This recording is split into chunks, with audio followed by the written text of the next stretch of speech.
eyes in the sky, gazing far into the night. I raise my hand to the fire, but it's no use, 'cause you can't stop it from shining through.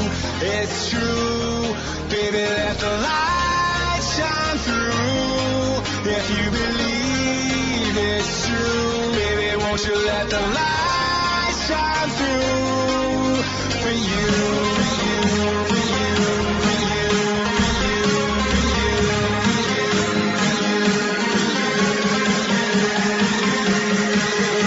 for you, for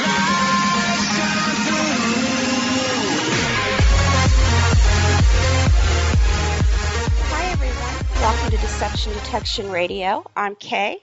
And I'm Chad. We pray you all had a blessed week.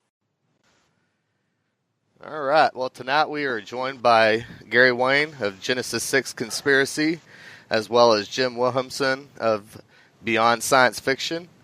And great to have you guys back and join us again tonight. How are y'all doing? Doing great. Thanks for having me.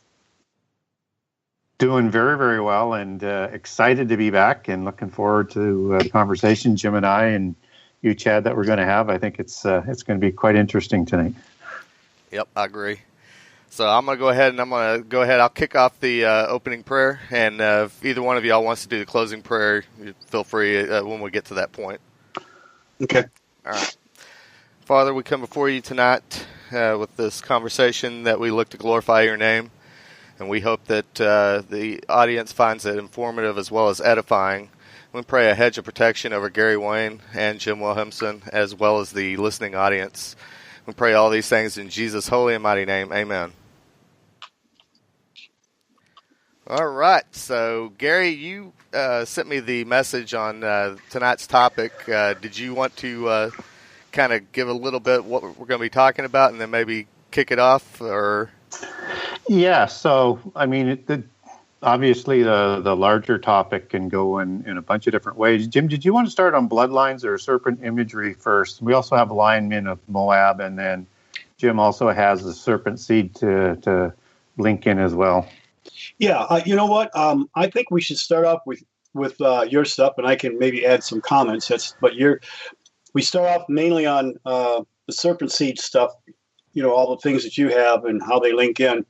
And then I can later kind of segue on to the seed of the woman and how that matched with the seed of the serpent fulfills a lot of end time prophecy. Okay, so I might get going then on a couple of tangents. But I'll leave some spaces in there. So, and guys, feel free to jump in any time that you want, or you want to add a point or clarification, because I don't want to be just sort of dominating the conversation. You got it. Okay, not a problem. Well, I think we've got a very, very large sort of, sweeping topic to talk about tonight when we're going to talk about bloodlines, and bloodlines as they go back to prehistory, and the bloodlines as we understand them today. And I think there's a lot of interesting things that we're going to cover. And there's also a lot of things that are out there in terms of who people think some of these bloodlines are today that has a little bit of confusion. So thinking we're going to clear some of that up today, and just wanted to maybe start more in this sort of era and kind of back our way back to a certain degree as it goes back into history and into prehistory. And so, I hear a lot of talk and a lot of things on the internet and stuff about the bloodlines, and mostly they're Western bloodlines that people are talking about. I'm kind of here to say as well that these bloodlines aren't just Western, and the bloodlines that most people talk about in North America, whether or not it's the Rockefellers or it's the Morgans, these aren't the real bloodlines. They're kind of intermarried in. They're the pseudo blue bloods, as people like to refer them to in the occult, and they're not really the pure ones. The bloodlines that are in the West, which are some key bloodlines that come out of the metallic dynasties that people would be familiar with in Daniel, are the Western ones. And so we need to be a little bit more I guess, wider in our scope of thought process when we're talking about these bloodlines. And I'm not saying that people like the Rothschilds aren't important. And again, that's another one of those visible ones that people say out there. But the Rothschilds, that's not even their real name. I mean, they changed their name from the Bauer family in 1812 when they set up the London Bank. And they were set up to replace the offshoot banking arm of the Templars when that fell in 1307. So again, they take their bloodlines back as they're scioned in or as they're grafted in, as they like to say in the occult, but they're not really the bloodlines that are the more pure and ennobled ones.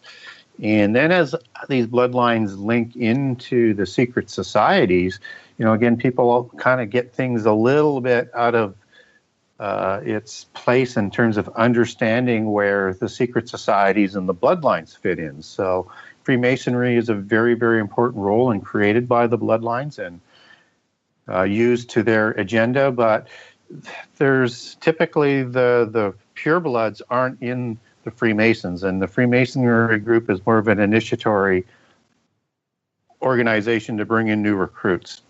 And then you have the Illuminati, and I'm going to be very, very brief on this, and you have the Rosicrucians, and only the upper half of the Rosicrucians are the purebloods who are going to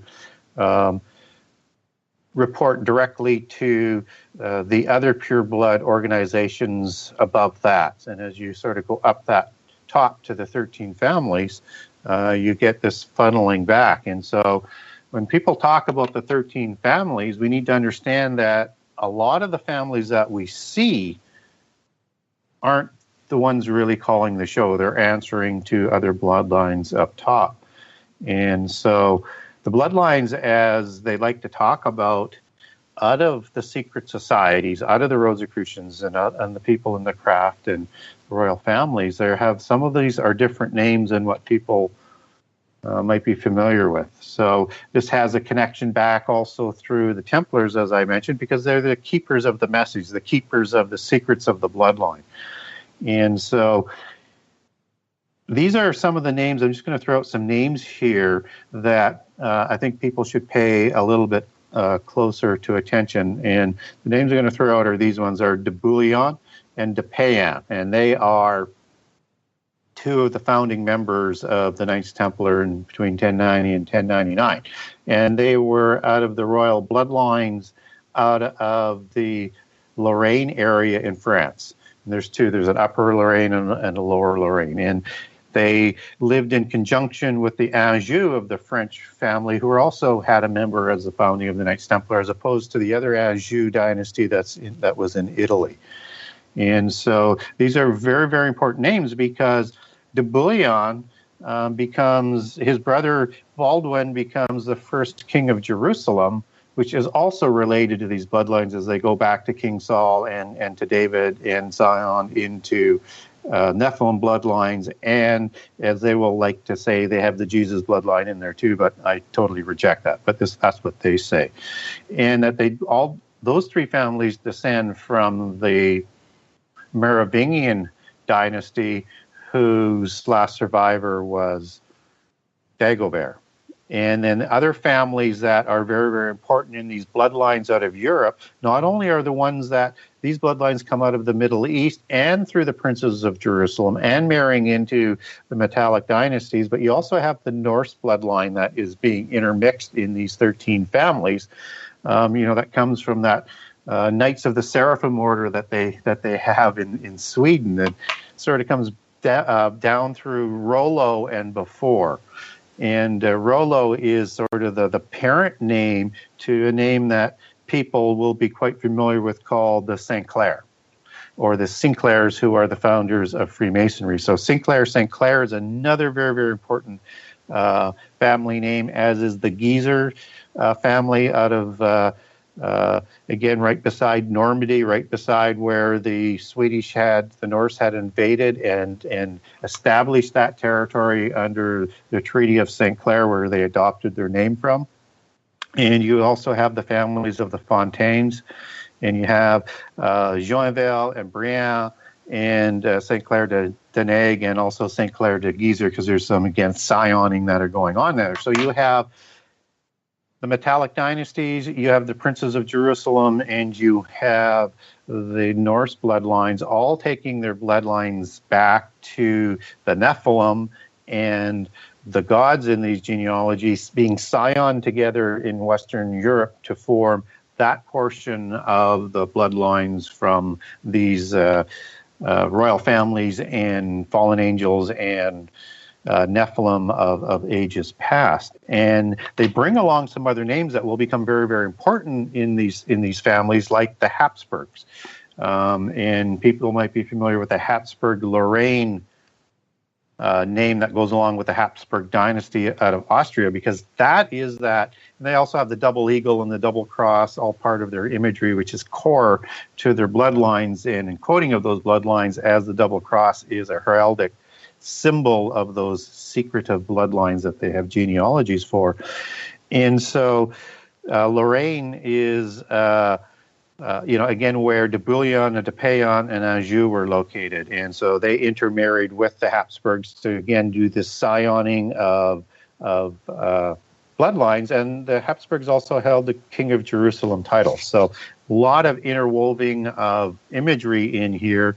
And you also have the Windsor family, which were the Hanover family, which was out of Germany, which are really out of that Norse bloodline, as they just take their genealogies back either one way or the other direction, but they intermarried back and forth. So that's all part of these bloodlines as well.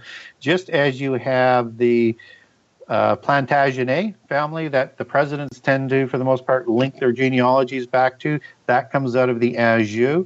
And the Stuart clan, which had the Stuart dynasty, was called the Unicorn dynasty because they were the most ennobled bloodline, pulling these bloodlines all back together and from a few different avenues that they would even say from their perspective was greater than the Merovingian dynasty.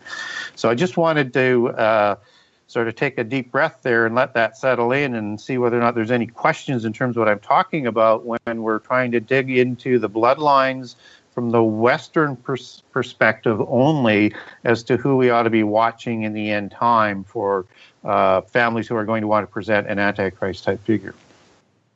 Well, you were mentioning the Habsburgs, and from my understanding and from my research and stuff, that the Habsburgs were actually like the part of like the Germanic invisible hand behind the Holy Roman Empire, starting around 980 AD, I think, until pretty much to its end. And they've been like the invisible controlling hand of the Holy Roman Empire, with the Holy Roman Empire having the very symbol that they themselves had. Yeah, and like you said. And now the King of Spain has that. Went to Juan Carlos, and then I think the current King of Spain is Philippe, and their name is also Bourbon. That's also connected in there as well, and they also have the King of Jerusalem title, and they also use the double cross of Lorraine. So these bloodline families and titles are very, very important because Antichrist is going to crown himself as King of Jerusalem in the end time at the abomination. And where they get this connection from with these bloodlines is grafting in or scioning in the bloodlines of King Saul, who's a Benjamite. So not only do they graft in that bloodline in their mythological genealogies that they'll present for the pedigree of Antichrist, Joshua gave the Benjamites the city of Jerusalem. So what they're doing when they're saying they have the King of Jerusalem title, and the first King of Jerusalem was crowned in Jerusalem in 1118 in a small priory on the Rock of Zion, or the Priory of Sion.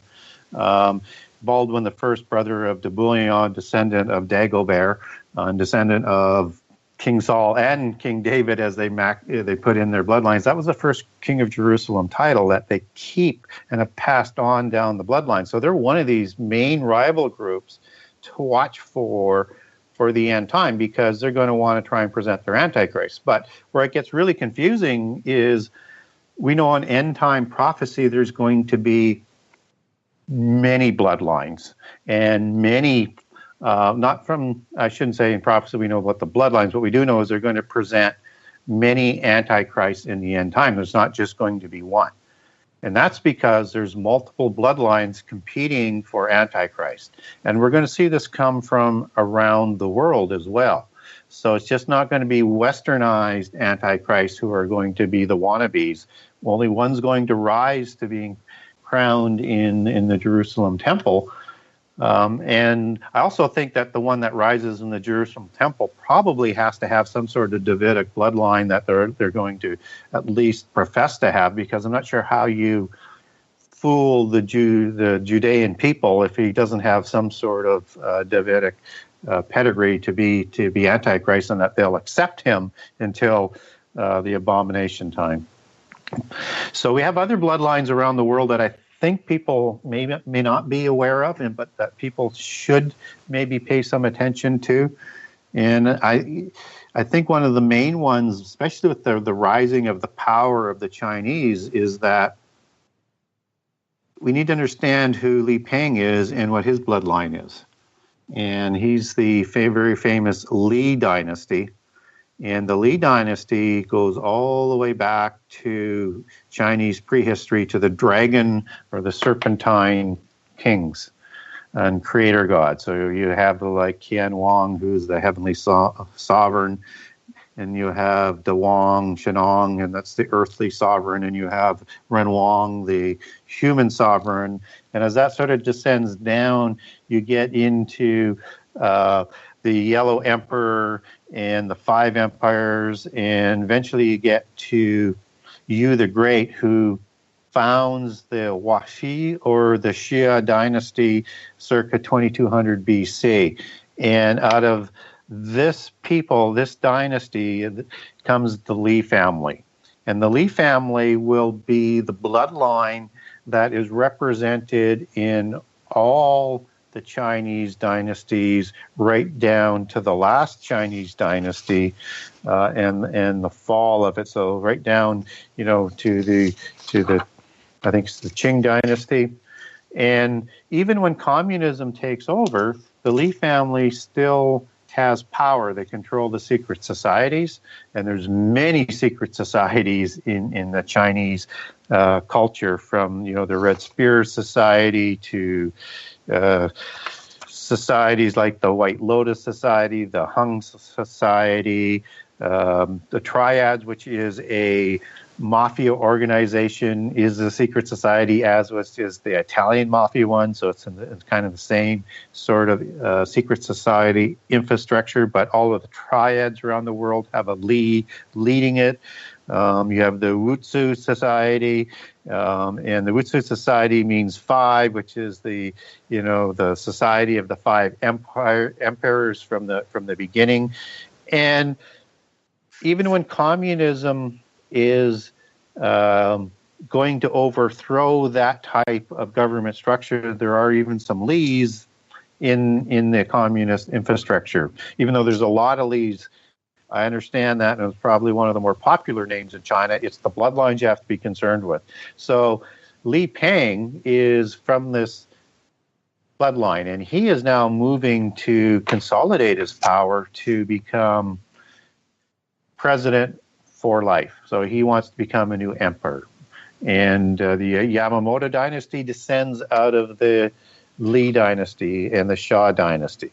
And is founded, depending on whether or not you're using prehistoric records from prehistory or the last historical one, somewhere from 600 BC to about 200 BC is when the Yamamoto dynasty. So you have this dynasty that's rising and becoming more important, just as Putin comes out of nowhere as a name in the 1800s and is thought to be part of the Putyanin, who were part of the original czars coming out of Russia and forming the original czars. And so he is, the name comes out as a variation of the Putyanin, which is what the nobility did when they had a child out of wedlock. They would keep part of the name, and but not totally the same, so that there'd be sort of, I guess, a recognition for people who might know and but not directly linked back to the noble class. So he has sort of that sort of spurious sort of bloodline that's not quite as pure, but all of a sudden you've got him as one of these leaders and strongmen around the world that seems to be, setting up the Russian country to be a major player of the 10 empires of the end time. And then, people think about Central America and South America, and people think that when the Spanish came, that they wiped out all of the royal bloodlines. Well, they didn't. In fact, there's papal bulls in the 1500s, very, very shortly after winning these wars, where they reinstated the noble class of these royal bloodlines, because they take their bloodlines back to the Nephilim and to the Plumed Serpent. And again, you get this dragon imagery again that is coming up in Central and South America. So you have like the Inga Roca of the Incas, and there's at least 25 royal bloodlines coming out of that takes their bloodlines back to the Inti god, which was basically one of the sun gods.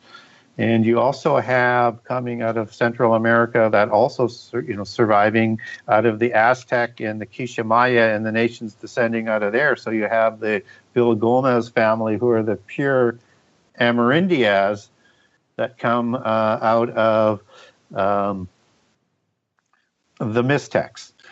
And you also have the families, the royal families coming of the Nahuatl, the Penomi, and the Tomi that intermarry. These are and I'll mess this name up. I'm not very good with Central American names. The Tlaxcalans. They all intermarry into the Hidalgos, which is a noble class of Spain and Portugal, and these are Basques. And of course, the Basques are another bloodline that takes their bloodline back to before the flood as being the original Atlanteans who start the civilization in southwest Spain and Portugal, and starting the post-Diluvian Egyptian, Mesopotamian, and Scythian bloodlines. And so you also have these royal bloodlines. As you have out of the Aztec, you have the Dukes of Montezuma. And these families were all left in place. Only the current king was slaughtered at that time, but all of these families were intermarried in Central America and encouraged to intermarry into Spanish and Basque nobility.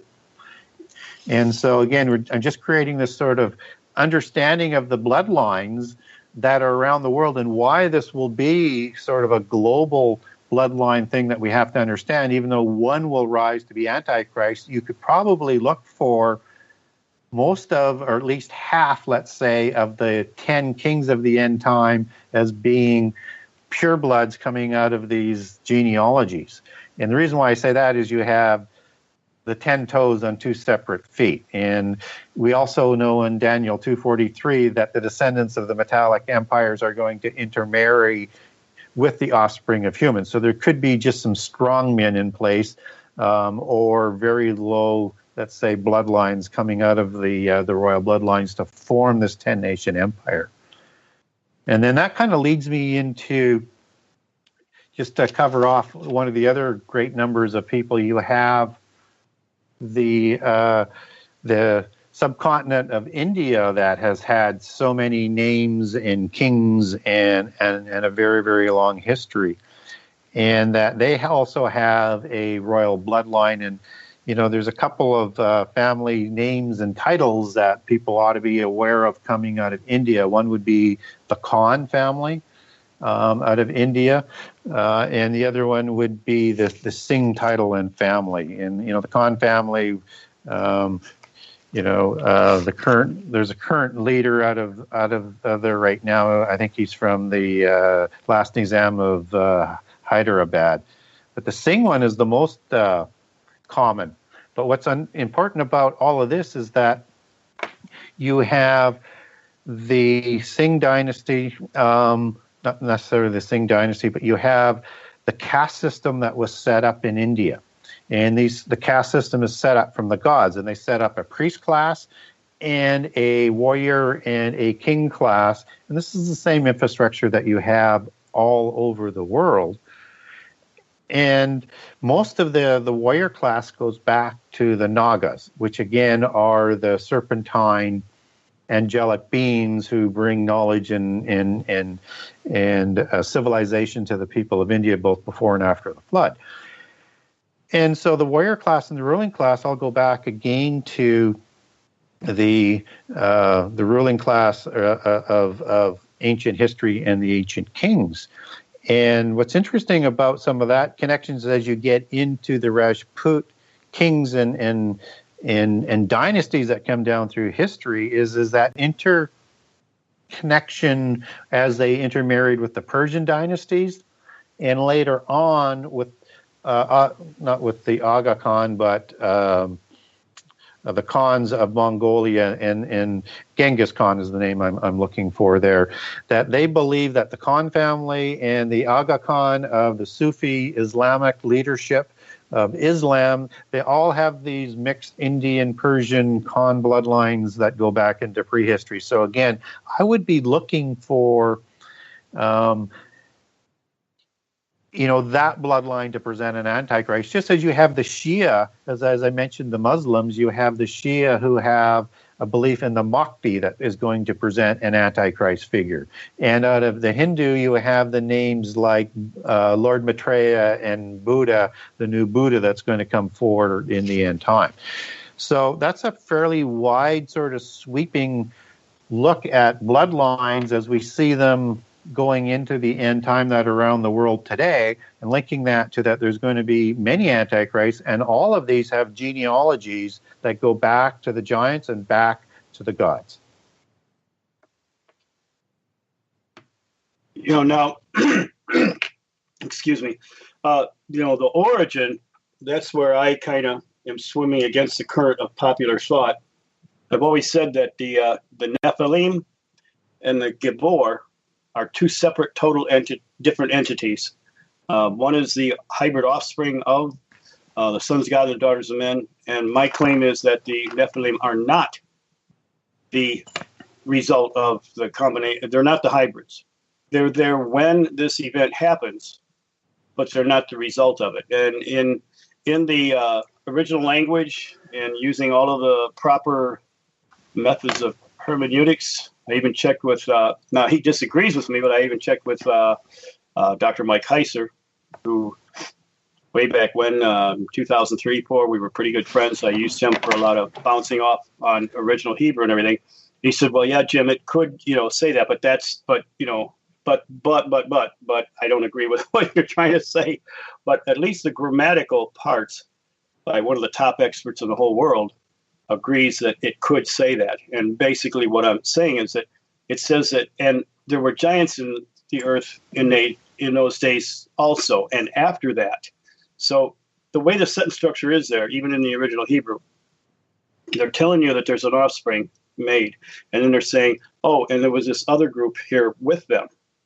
Now, who's the other group? Well, you go back to Genesis 4th chapter, 13th verse, when after Cain killed Abel, it says, and Cain said unto the Lord, my punishment is greater than I can bear. Behold, thou hast driven me out this day from the face of the earth, and from thy face shall I be hid, and I shall be a fugitive and a vagabond in the earth. And it shall come to pass that everyone that findeth me shall slay me. Of course, the Lord says, no, he won't. He's going to tuck you away nice and safe. But the idea is that he's been removed from the face of the earth. Now, I like all the other translations, biblical translations, and the NIV, the nearly infallible version, and all the other ones say on the earth. A big breach. The word in, on, up, it's kind of hard to distinguish from the Hebrew because they have one word that's kind of a generic size fits all depending on the context. And the context depends on your perception. So very controversial, and I say virtually impossible to prove. It has to be pretty much the author has to verify it, and that would be, of course, through the Holy Spirit. But there's too much evidence here. It says, behold, thou hast driven me from the face of the earth, and from your face I will be hid. Whose face? God's face. Where is that? Up in heaven. Well, he's going to be hid. Where is he hidden? In the earth. The Jerusalem Bible, which is a direct translation from the Septuagint and that from the ancient Hebrew into English, says in the earth. The King James says in the earth. Everything else is on, assuming that the earth is not hollow, but the earth is hollow. And that's where he was sentenced to wander in the land of Nod, east of Eden, inside the earth, hidden from the face of God, hidden from the surface of the earth. He's hidden so that he won't be killed when everybody sees him. So this segues and ties right into Helena Blavatsky's secret doctrine, the whole Nazi Aryan doctrine. They believed that there was a pure strain that existed inside the earth, and that half of their whole Nazi agenda was to find this location and rejoin them, as their prophecies said they would. And when they rejoined, they would eventually, working together, regain the surface of the earth. Excuse me. And so you look at all the attributes, and boy, I'll tell you, I don't like really proclaiming a lot of this right now because of such a racial tensions and everything going on, and why feed more to the other camp on racial polarization. But when you look at all of the attributes of Cain, and then you look at all the attributes of Japheth, who was considered the founder of the Caucasian race, they match up perfectly. And of course, what do we find in actual real history and archaeology? We find that all these giants all over the world, especially in America and in the western side of the continent, the Indian mounds in my own camp in Michigan, Indiana, Illinois, Pennsylvania, around in that area, when you dig into them, you find Caucasian skeletons 7 to 9 foot tall, usually with red hair or blonde hair. All the giants are basically Caucasian. Now, there's been a few we know that haven't been. One of them was Nimrod. He was Hamitic descent. He was black. But all of them modern, what I call modern day, there's two different types. One I think is pre-flood, one is post-flood. The pre-flood, those guys were up to 30 foot tall. And we know a difference because in pre-flood, they were rapidly buried with all of organic material, and they're fossilized. The ones that aren't fossilized after the flood are mummies, or they're, just regular bone, but not fossilized bone.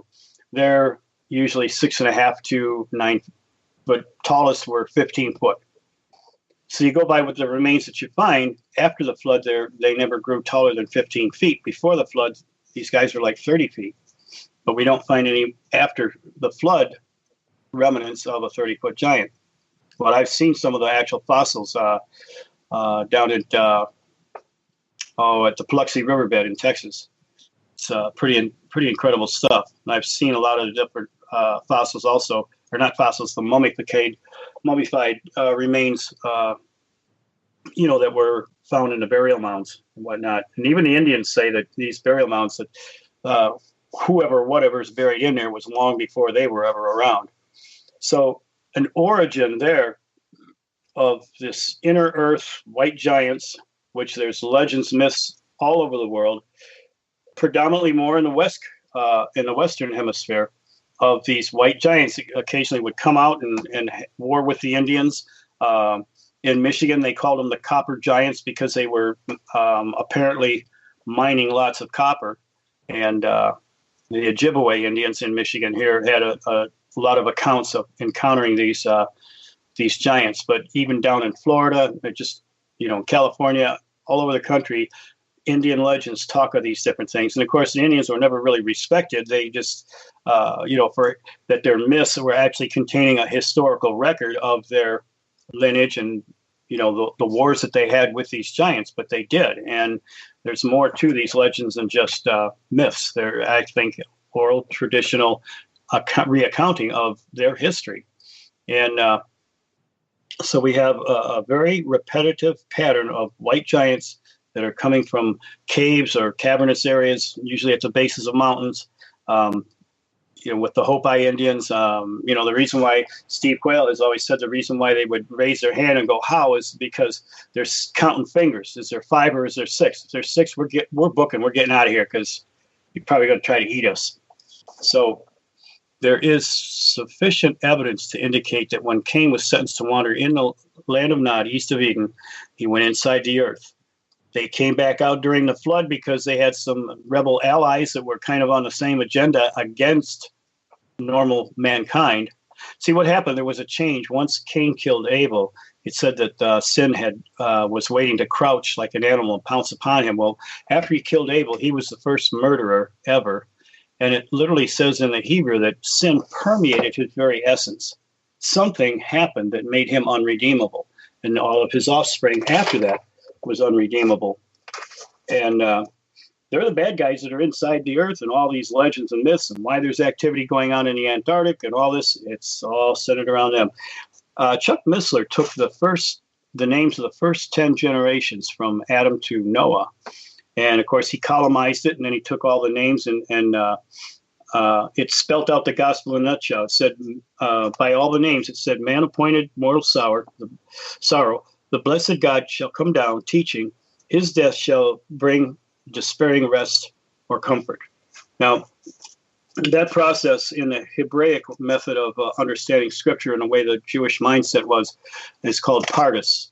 And this level would be called the sod. In other words, there's a message within a message. But just like in hermeneutics, the most simplest surface rendering cannot be overturned. It has to complement or add to it, not take away or conflict with it. So the passant, which is the most obvious one, just does just that. It enhances it more. So I did the same thing with the 5 generations after Cain killed Abel. And it only gives 5 generations. And my claim is also that if you're living inside the earth, you're protected by the harmful rays. Your age, your size, and everything is just going to be like just pre-flood earth. You're going to get really, really big, and you're going to live a long, long time, and probably just under 1,000 years. And if that being the last generation of Cain would be right now, and this would be the fulfillment of their personal prophecies of Nazi prophecies, which tie right in. They were all generated by the same person, Helena Blavatsky, and Secret Doctrine. So when I columnized it, this is what all the names said in the lineage of Cain. It says, striked out to possess, disciplined fugitive, smitten of God, who is of God, powerful. That ties into a lot of scriptures. I have it in my book. A lot of scriptures based on Cain and just what happened to him, why he is a smitten of God, yet he is powerful. He's a disciplined fugitive. This is exactly what happened to Cain. But he's powerful in the sense that they got technology way far above and beyond. So it's not only fallen angel technology, but it's also technology that these guys were way ahead of the program and lived a long, long time. My God, if you could imagine if Newton could talk to Tesla, have a little brainstormed idea. This is kind of the situation we're dealing with whoever was living in the inner earth.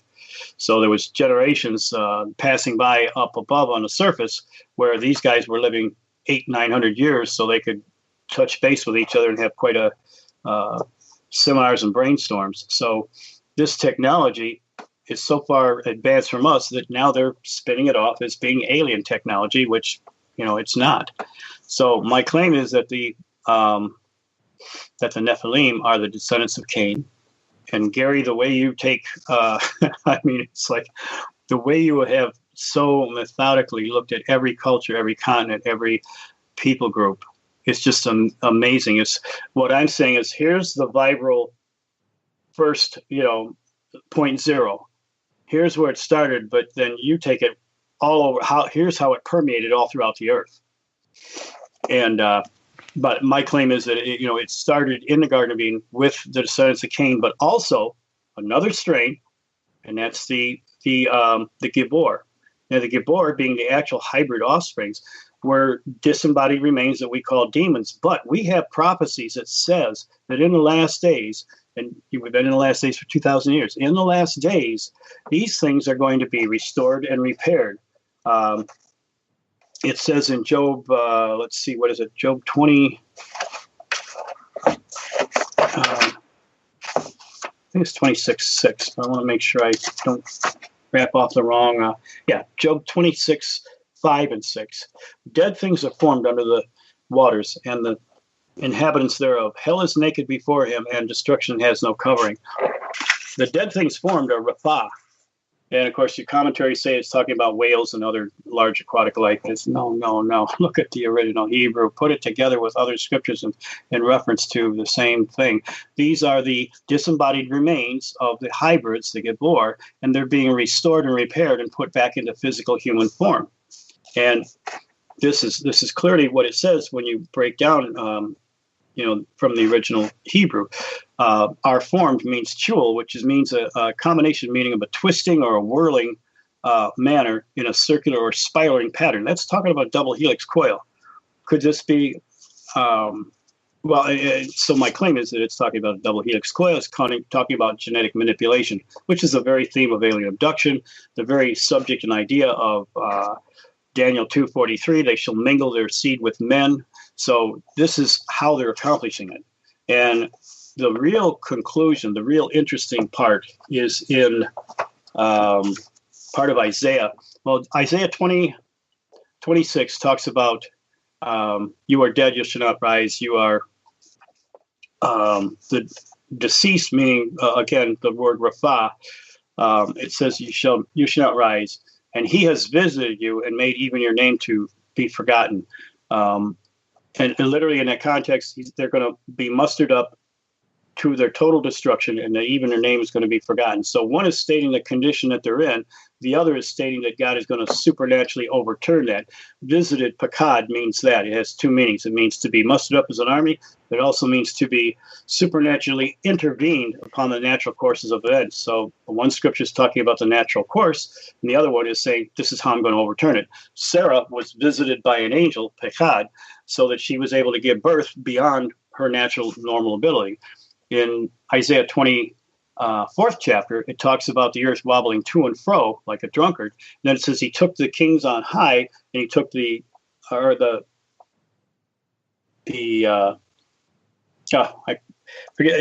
took the inhabitants on high and took the kings of the earth and put them in a pit until they would shortly be visited. Pakad, the connecting to all of this other. When Jesus died, he first descended into the bowels of the earth. He made an open show of public humiliation of those that tried to defeat him in Genesis 6. And then he announced a further judgment, and that was the judgment in Isaiah 26, that I'm going to raise you up. I'm going to overturn the natural condition. You're going to be raised up to your own total destruction.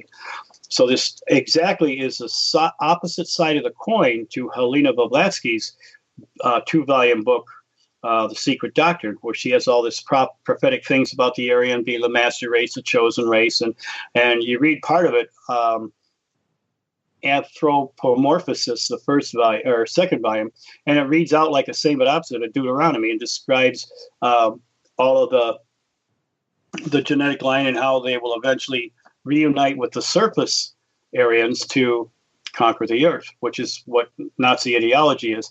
Now, in a veiled kind of a sense, Theosophy has a New Testament version, an Old Testament version, and a New Testament version are New Agers, which almost seem like the opposite of the Old Testament version, which was based on a national identity, Germany, and a bloodline, which was the Germanic bloodline, the Aryan bloodline.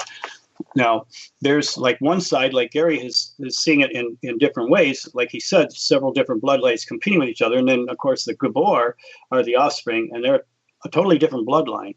And they're being restored and repaired through the alien abductions, through the mixing of genetics and everything.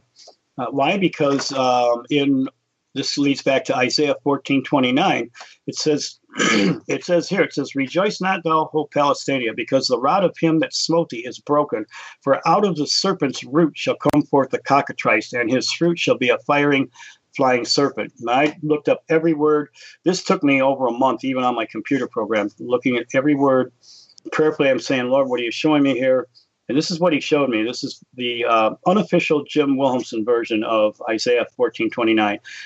From prayerfully looking at the words, doing word studies, and searching it around. It could read out this way: "Rejoice not, all of you Philistines, because the tribe of Israel, Dan, that punished you, is broken off to pluck out of the serpent's soil an extrusion of offspring, shining ones, to cover the obscurity of the serpent." Now, to make a long story short, the icons and cultural icons of the Philistines as opposed to the tribe of Dan. The tribe of Dan always had the eagle, going all the way back to the Medo-Persian Empire, the Grecian Empire, the Roman Empire, and even the American Empire. The eagle has always been there, the Roman Empire, the double eagle. So where the eagles gather, there the carcass lies. So there's doom and gloom and failure wherever the eagle seems to be. The tribe of Dan has always been a double-minded tribe. First ones to lead Israel into idolatry and everything. And the other historical part about the tribe of Dan is they weren't pure Semitic. Bilhah was the concubine of, thank you, Jacob. And Bilhah was a Hittite. A Hittite was Caucasian. And after they got in a major battle with Egypt, and Egypt kind of kicked their butt, and they went away, they went into the camp of the Philistines. And they went there because culturally, religiously, they had everything in common. They had the same God. They had the same icons, which, interesting enough, one of the Philistines' icons and one of the Hittites' main icon was a swastika. And just before the 10 tribes of Israel were taken into captivity, suddenly the Philistines disappeared off the face of the earth. Now, they were proficient in ironworking. They, built ships and acted. Originally, they came from the island of Crete, off the coast of Italy, and they acted just like the Vikings. And guess what? When you check out your history and everything, that's exactly where they ended up, in the Nordic areas of Switzerland, Denmark, Germany, Norway, Sweden, and those areas, and even Ireland. Interesting enough, Dan's migratory patterns were the same thing. Now, Dan's pattern was that of the eagle, and wherever the eagle was. So he existed and went all over. Dan was a traveling guy. He went everywhere, even in Ethiopia. But predominantly, Dan ended up in the same area. Now, in that one scripture in Isaiah 14th chapter, there's a prophetic thing that says that the tribe of Dan would be extracting from the Philistines genetics that would create this thing that would, like a shell for the serpent to hide in. So when somewhere along history, we're going to have the tribe of Dan and the Philistines come together. So where do we see the eagle and the swastika coming together? Germany, 1933 to 1945. What were they working on? Genetic splicing, cloning, time travel, mind control. I mean, they were working on every kind of out-of-the-box, occultic-based science and technology that they could grab their greedy little hands on. Why and how? They claimed that they came in direct contact with their ancient Nordic gods. So this is actual fulfillment of prophecy. This is bringing what you're saying, Gary, and bringing it back to the scriptures and what's happening and how it's forming. So, I mean, I'm touching on a very simplified version of how it's permeated, but you're so elaborate. You got every country and every place on the planet kind of figured out. And that's needed information, I think, to just understand what we're dealing with in these last days. We're not dealing with full humans. We're dealing with several different genetic variations of the seed of the serpent. What I find interesting, because I'm a Baptist-Costal, I'm neither an Arminianist or a Calvinist, yet I'm both, because both have essential truths, but they're so busy arguing and fighting with each other that they can't see how they are both addressing an issue on a one-dimensional level when they should be addressing it on three. And when they do it on three, there's total harmony with what they're seeing and what they're saying. But I think for the Calvinists, it's easier for them to understand this concept because part of their doctrine is the two-seed doctrine, the seed of the serpent, the seed of the woman. Where the Arminians are always saying, well, one is spiritual, one is physical. Well, again, this is my challenge for the last 22 years. Please show me the scripture that shows that one is spiritual and one is physical. I don't see it. It's not there. And I'm not a novice. I'm pretty well prepared and educated by God's Spirit and also by the technical knowledge of being able to rightly divide the word. And I don't see any scripture in 43 years of being a Christian. I don't see any scripture anywhere that says that one is different than the other. They're both literal physical seeds. I think Jesus' own words about wheat and tares clearly tells us that it's two different seed lines. And this is what we're seeing. So, I'm interested, Gary. I'm sure that you have been probably easily accepted with people that come from this Calvinist background as opposed to the Arminius background, because they just don't get that there's two literal seeds. And that's what we're dealing with. We always have. We always will. I mean, God had his own hybridization program. He prophesied in Isaiah, Obadiah, and Amos that he was going, and I did say Isaiah, okay, that he was going to do a strange work. He would plant his seed where he so desired. And he goes into the fitch, the cumin, and different seeds, and he says he plants it where he so desires to plant it. And then he also mentions in Amos that he would do this, that all of the world would be filled with Israel, or that Israel would fill all the world. So that's his own hybridization thing. So it's like we're not dealing just with Jews in Israel. The church are born again because God had his own hybridization. I'm sure that we did all DNA tests, we'd find out that we have Hebraic roots, each one of us, because we're of the bloodline of the woman.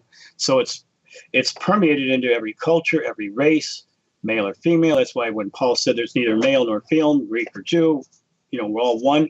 When Jesus was introduced to becoming, the Word was made flesh and dwelt among us, it says, now in the fullness of time, Christ came.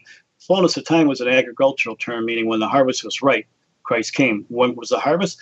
So that whosoever will may come. And this is where my claim with the Arminius is that you're right. It's free will, free choice to choose, but it's still based on a bloodline. And I'm probably sounding like Doc Brown and Back to the Future. But when you understand quantum physics, we're not living in a real world. We're in a computer program. Whose program? Satan's program. We're living in his dream world that he hopes to make real, but it's not ever going to be real. He loses. But he has a program, so he's got his own seed. What is his seed? They're written in his computer program.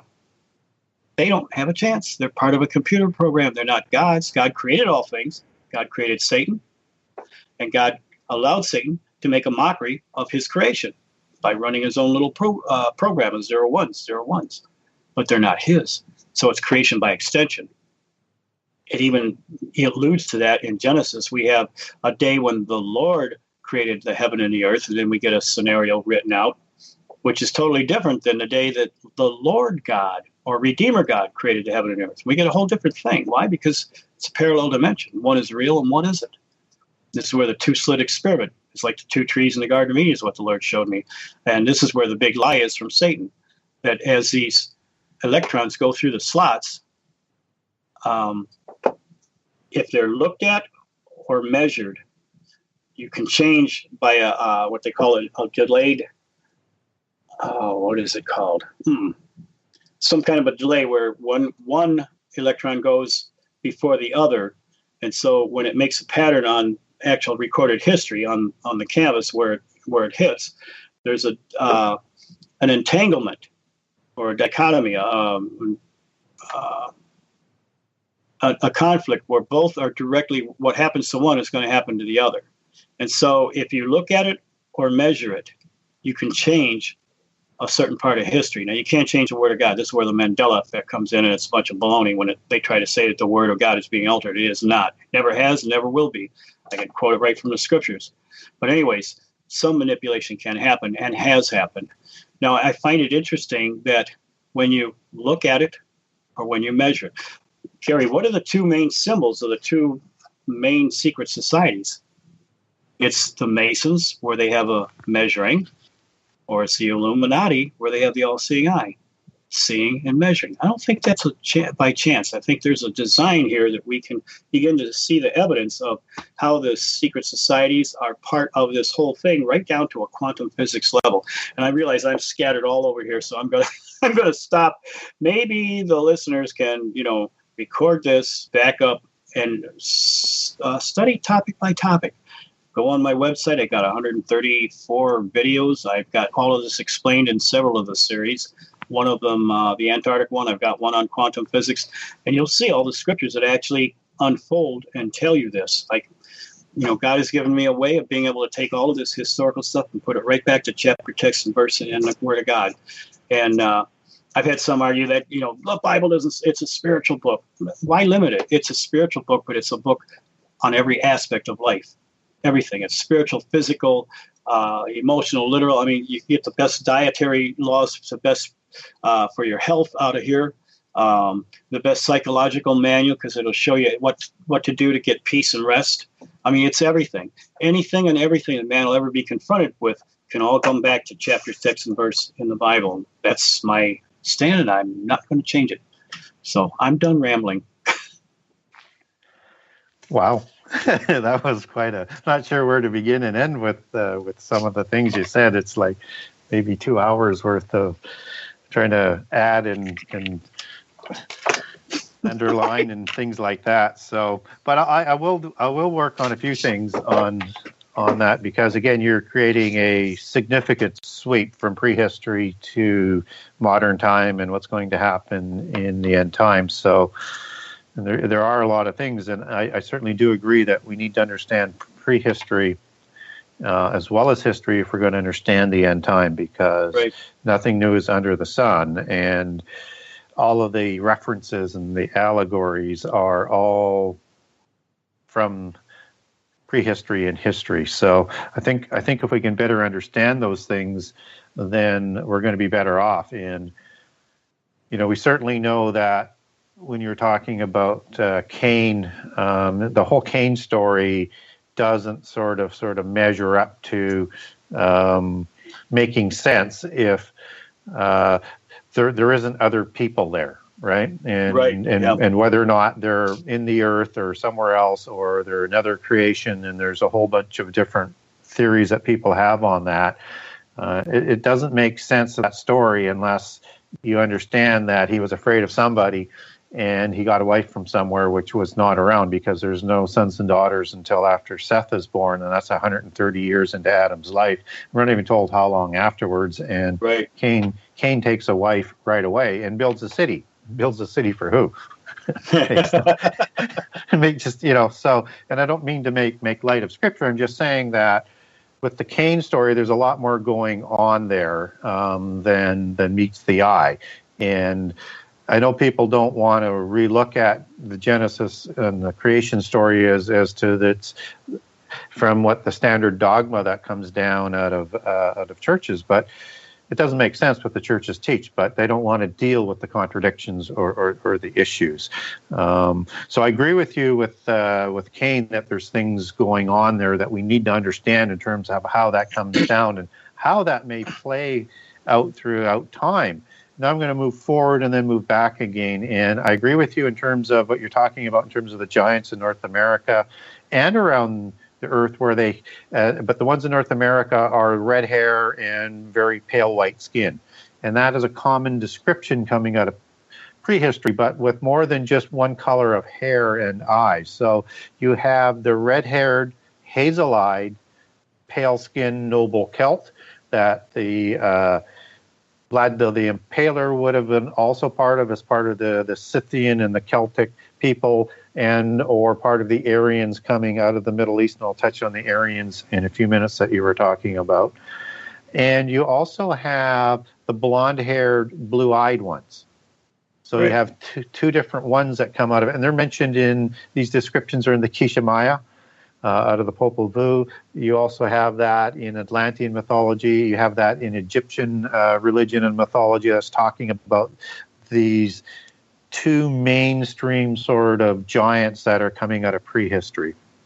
And of course, you also mentioned that the Aryans are very much closely associated with this. And you're also talking about the Germans and their genealogies. And so when we understand that, again, this is not out of the Bible, but this is out of what the occultists believe is that the Tuatha De Danann, who had these two different colors, and that's just another name for giants, and they were the fair folk. So that in fair folk is where fairy comes from, and the fair comes from the pale white skin that they had. So, everything's sort of matching up here.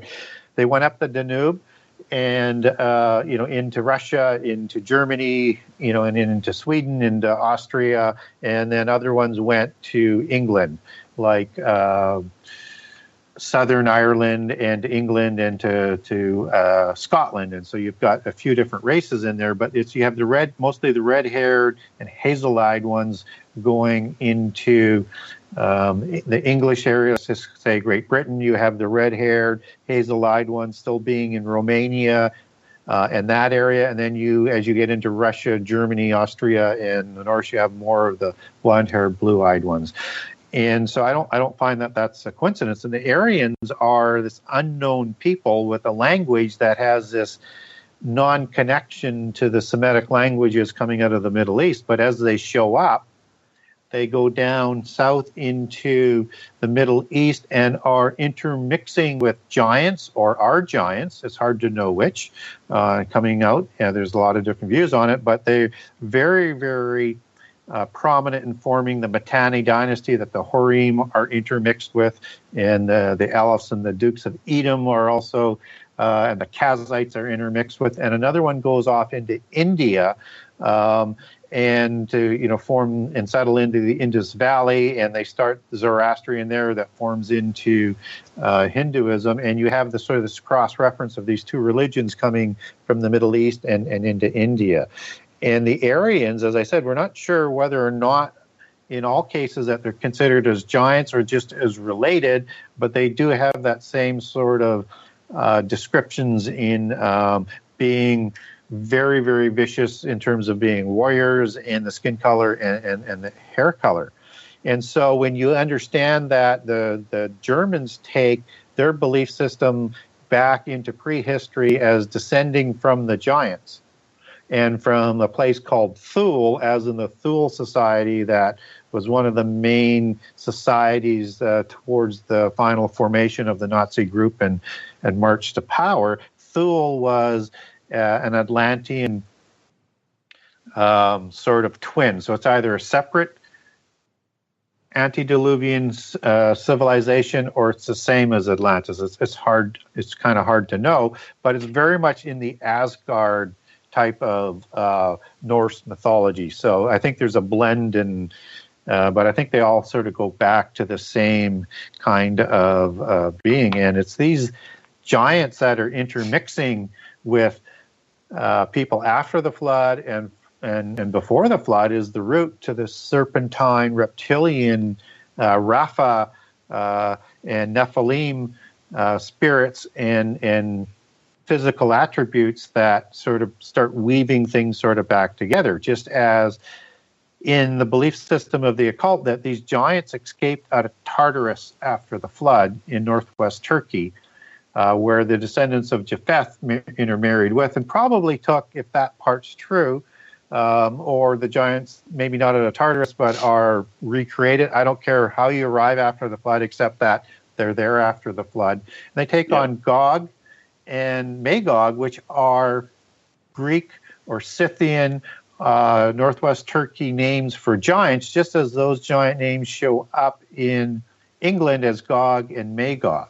So there's something that's going on there with the descendants of Japheth, as you were alluding to, and with these Aryans or giants escaping out of Tartarus, which is where the Titans, the earthly Titans, not the heavenly Titans, and I'm going to touch on that in a second, escape somehow after the flood and go south into the Middle East and then go north, and are again closely associated with the Scythians. And it's interesting, again, connecting some dots, is that you get the DNA results coming out of Peru with the Peruvian skulls, and at first they were going back to sort of Ireland and England, and of course these have red hair and elongated skulls as well, and a hint into the Middle East, and now they're pinpointing it more into that Scythia range. So you wonder whether or not all of that is kind of coming together as part of the story.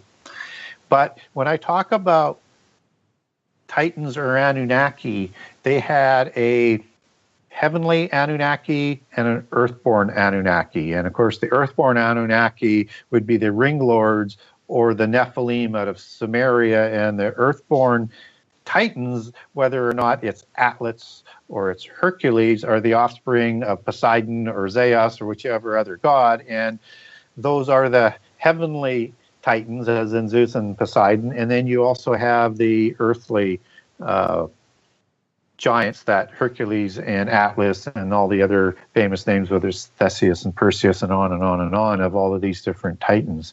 And it's important to understand that, because I'll part a little bit with you on the Genesis 6 one, not a whole bunch, but just part of, because I look at that Genesis 6:4, and it says there were giants in the earth in those days. This is the King James Version. And also after that, when the sons of God came unto the daughters of men, and they bare children unto them, and became the mighty men, which were the old men of renown. And so it's clearly saying that the sons of God are producing these giants, and the giants goes back to the word Nephil, which means a tribe of giants, or Nephilim, and the I am is one. So, and Nephil goes back to the word fall. So you put that together, and that means fallen ones. And typically people will think of those as angels, right? But it's clearly, that's the word for giant as that goes back in Genesis 6:4.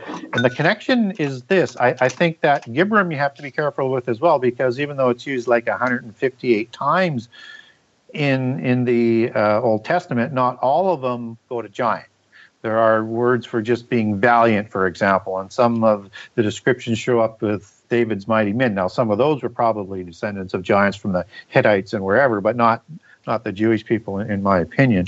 And one of them is actually an angel, as it comes out in the Psalms, where you have Gibram. So it can be a giant, mostly a giant, but not always. But yeah, it basically is a mighty warrior.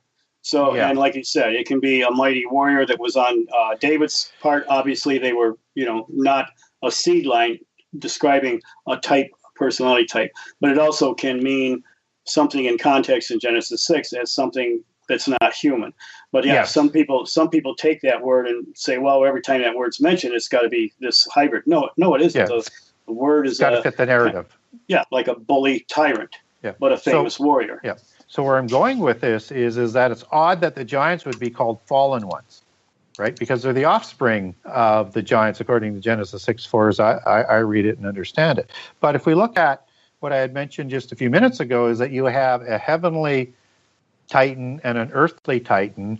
It would make sense that you have a heavenly Nephilim and an earthly Nephilim, because this is kind of the standard, just as you have in the fairy. Too often, the non-culture, you have the heavenly fairies and you have the earthborn fairies, and they all produce the Raphaim and the spirits as the bodies die, that are called daemons in pretty much all cultures. So they're telling the same story. So I think Nephilim probably was being applied to fallen angels. We just don't have that in the Bible, but clearly here it seems that their offspring were called the same thing, which seems to be consistent in prehistory. And I do believe, as I go back into that, because Nephilim is only 3 times in the Bible, Genesis 6:4 and Numbers 13, where it's used twice. Any other word that has giant, whether or not it's even Goliath going back to being a giant, where it has giant in the King James Version, that goes back to Rapha or Raphaim. And so, and as you clearly pointed out, that all means sort of like the deceased spirits, which seems to be the demons again. And so I think there's a clear connection here that we have, and as you pulled into Job quite nicely, that these things are going to impact the end time. You have these deceased spirits looking for a body, looking to interconnect in the world some way. Somehow we have the technology moving, whether it's transhumanism or gene technology or cloning, transhumanism, whatever you want to call it, even what the Nazis were doing to bring about the new man.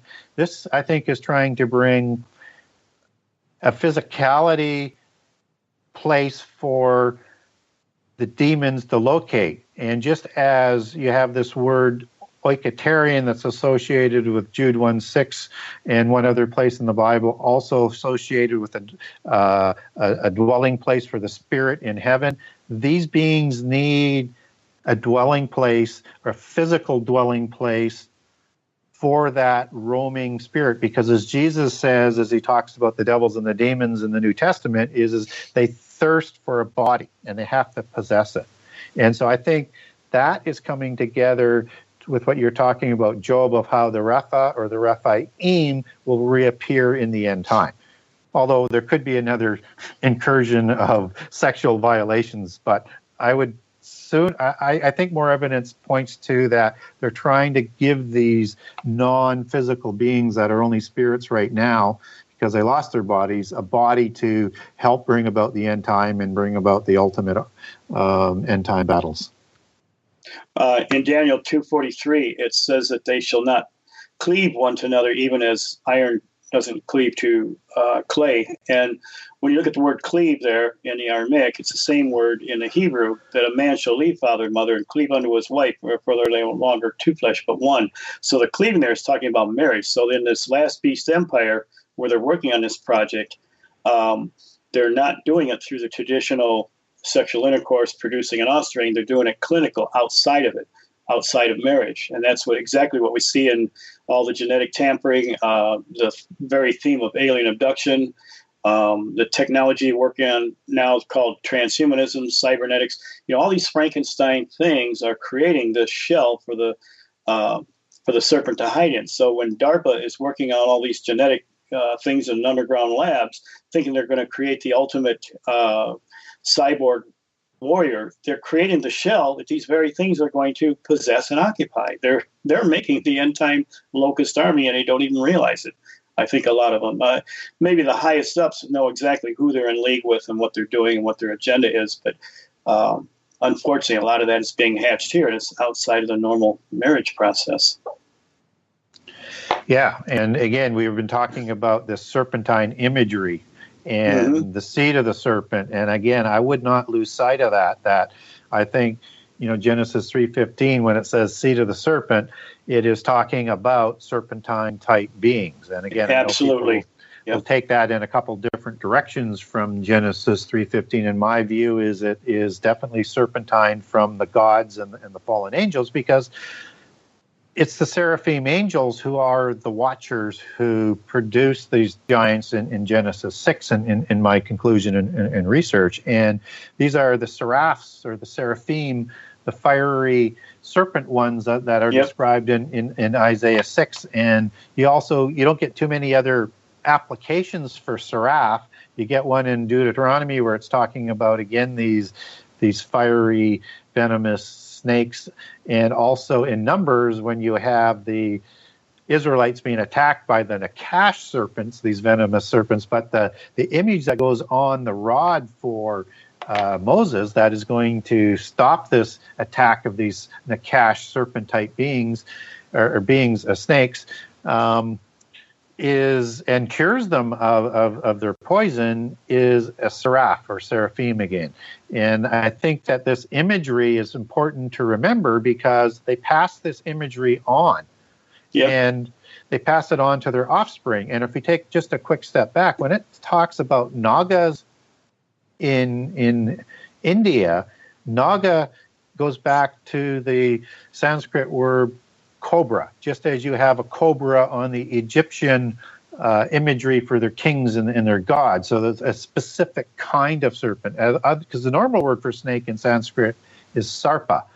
And so the Naga, so these Nagas were, I think, these rebellious angels again, just as you've got these dragons who are the ones producing their serpentine offspring in China, even though people do understand that it is an offspring of the Indian religion if you trace the history back.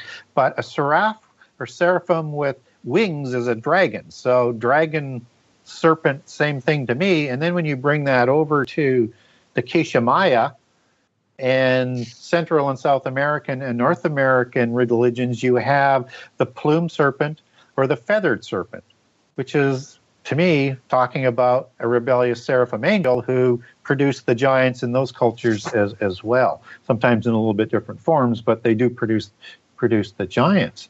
And that ties right into Isaiah 14th chapter, the fiery flying serpent. You can bring all that right back down to that verse of scripture. So exactly. And thanks for tying that back in, because I was missed that point a few minutes ago. So, and it's the reason why that's important not to dismiss the serpent understanding, is it connects some of these verses together for you with the proper meaning, right? Yeah. This is the seed of the serpent, and it's not spiritual. You are correct, as you said earlier, that there isn't anything to show in the Bible that it is talking about a spiritual seed of the serpent.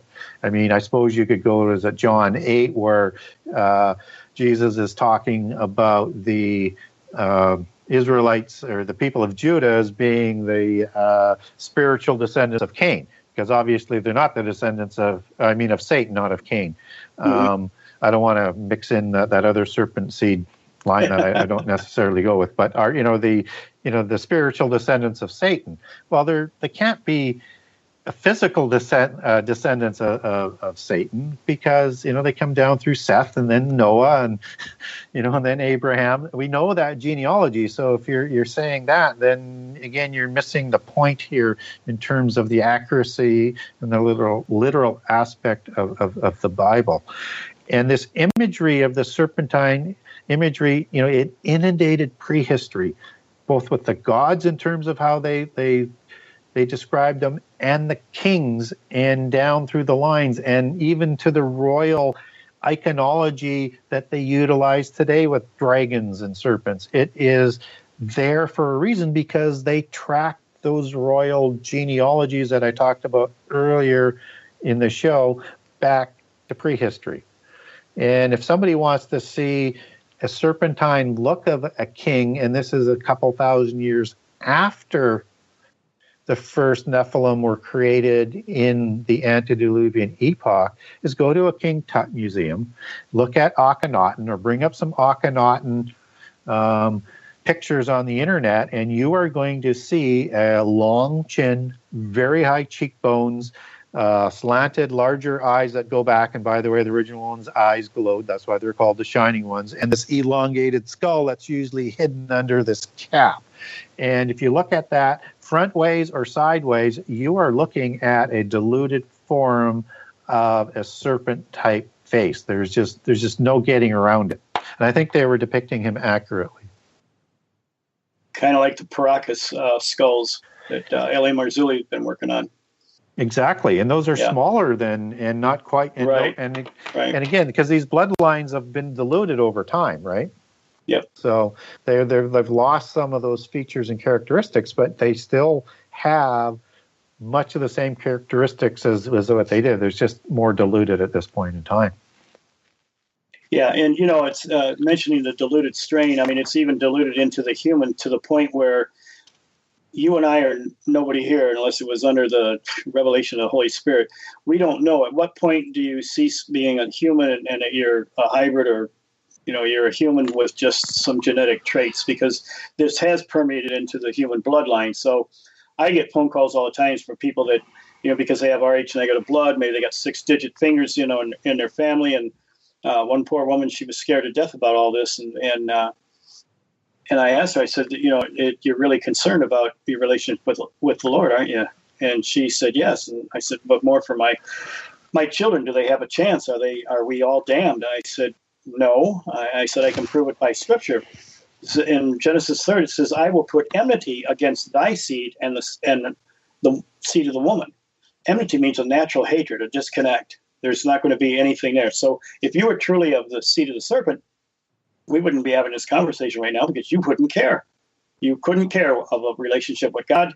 You wouldn't care about His Word. You certainly wouldn't care about your children, what position they have with God, because you would be automatically at enmity between God and everything that's with God. You don't feel that way, do you? No. And then she started crying. I said, well, I got good news for you.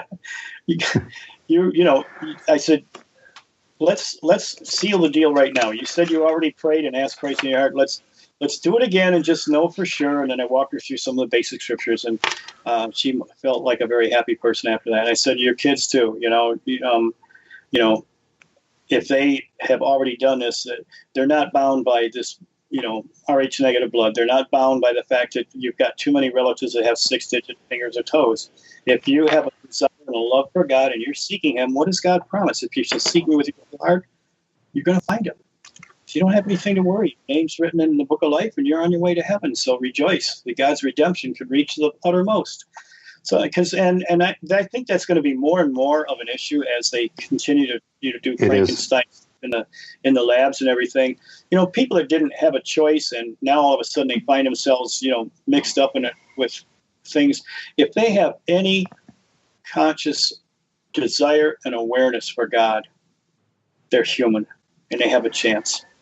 That's and that, and if you actually without sinning against the Holy Spirit, all sins are forgiven. And if you can accept Jesus and you accept God, you are going to be saved. Those other physical attributes aren't going to overrule it if you have the ability to do that. And so I think that's pretty, from my position, is pretty straightforward. And I know people can say, well, if you have so many physical characteristics in the other way, you can't do that, perhaps. But I know if you do accept Jesus and God, you will be saved, unless you've sinned against the Holy Spirit. And this is very important to understand, particularly as we begin to become brainwashed with what they want us to think in the end time. So they want you to believe that your only hope is in the rebellion that's coming. So they're going to tell you this, right? Exactly. And they're preparing this lie and this delusion through the science and research that they've been developing. So when they're talking about Ancestry.com, right, and banking this, they want to know the genealogies, not for you, but for them to track so that they know who are their descendants or not. They want the gene technology so that they can find what they call and track the gene of Isis, or the offspring of the gods, that gives them the spark of the divine, of the fallen angels that they want to unite in the end time. And mundane humans aren't going to have that, and they're the ones who are going to be slaughtered. Or the bloodline, if it is Rh negative, it certainly seems plausible that it is, especially when you look at the Basques, who I mentioned earlier.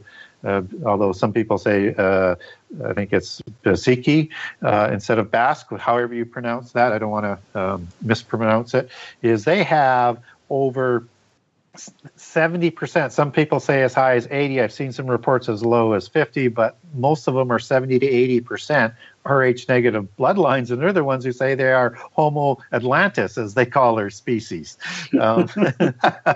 And they were to show you that not everything is monolithic in this Antichrist and bloodline movement, is that they felt that their bloodlines were more pure than the ones coming out of the Middle East.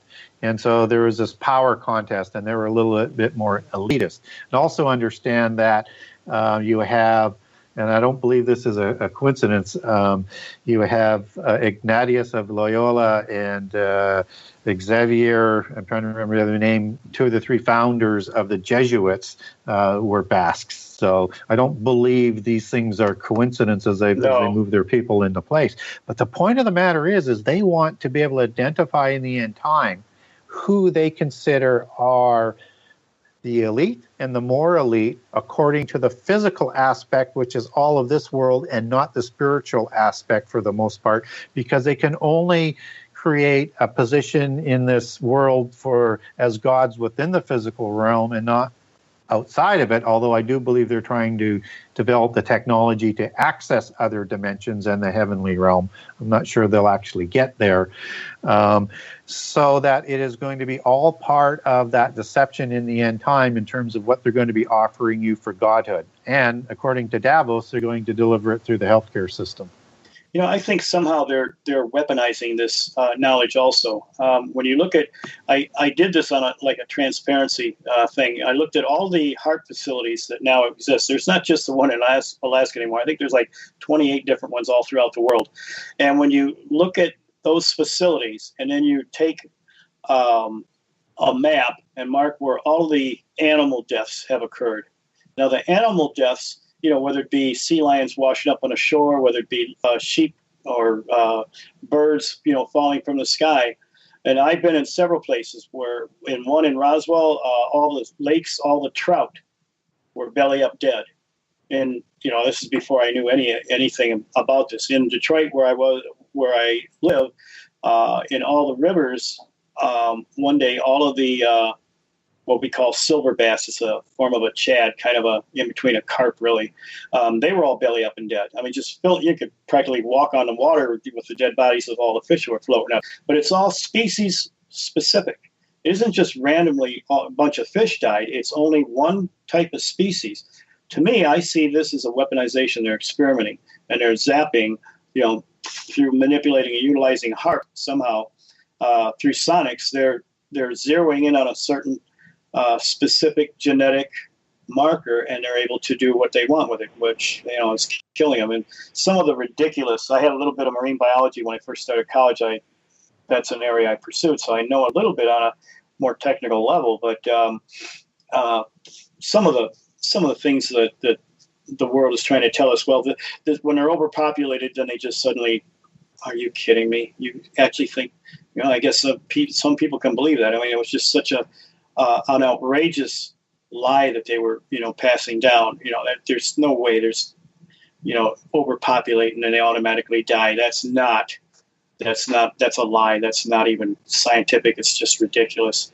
But there does seem to be. Now, what I did was I took all of the areas where these things were happening and marked them on a marker, then put an overlay where the HAARP facilities are.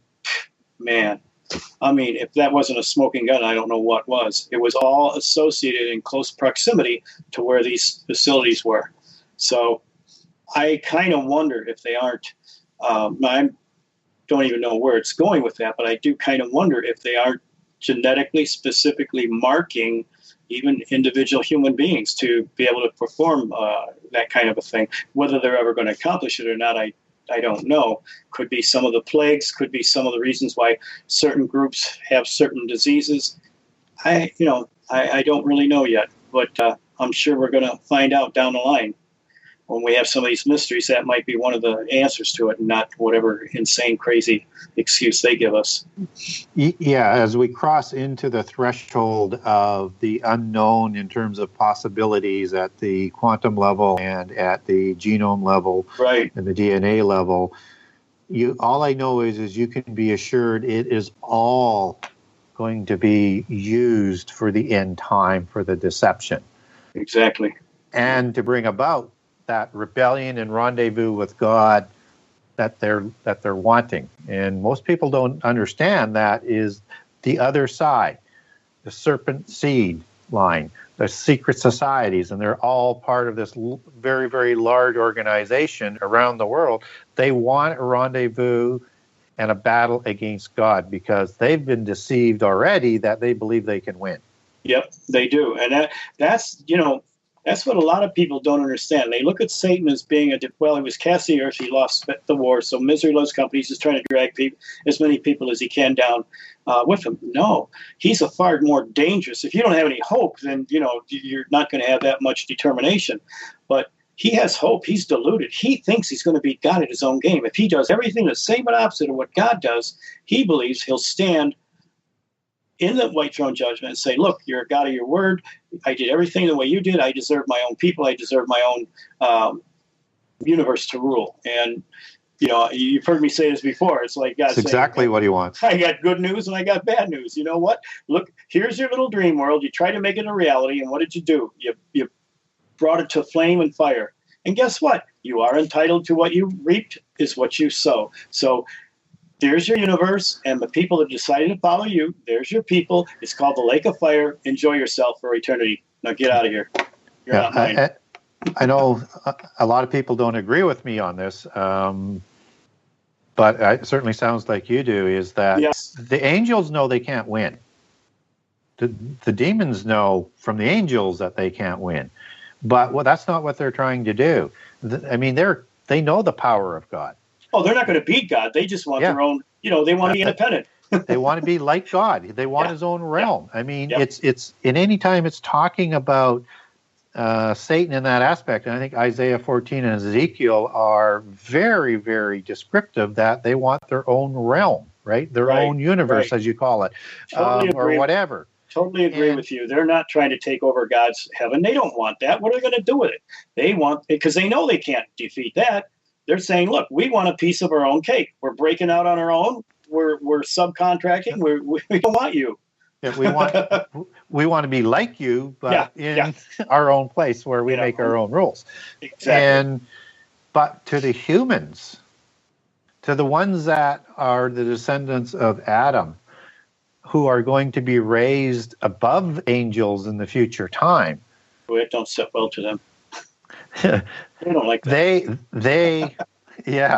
They are not telling people who are easily deceived that they can't win, right? So whether or not you're the descendants of Adam or the descendants of the serpent seed, they have created their religious organizational belief system and doctrine to say that it's a dualist religion. And that you have God and Satan as equals, as the Gnostics believe. Right. And that somehow there's a heavenly arm wrestle competition going on in heaven. And this will go on forever because nobody can win. It's the yin and the yang. That's why they call it dualism. And so what they're saying is, if you want to stand up and fight like in Star Wars and rebel, you can win your own realm with us.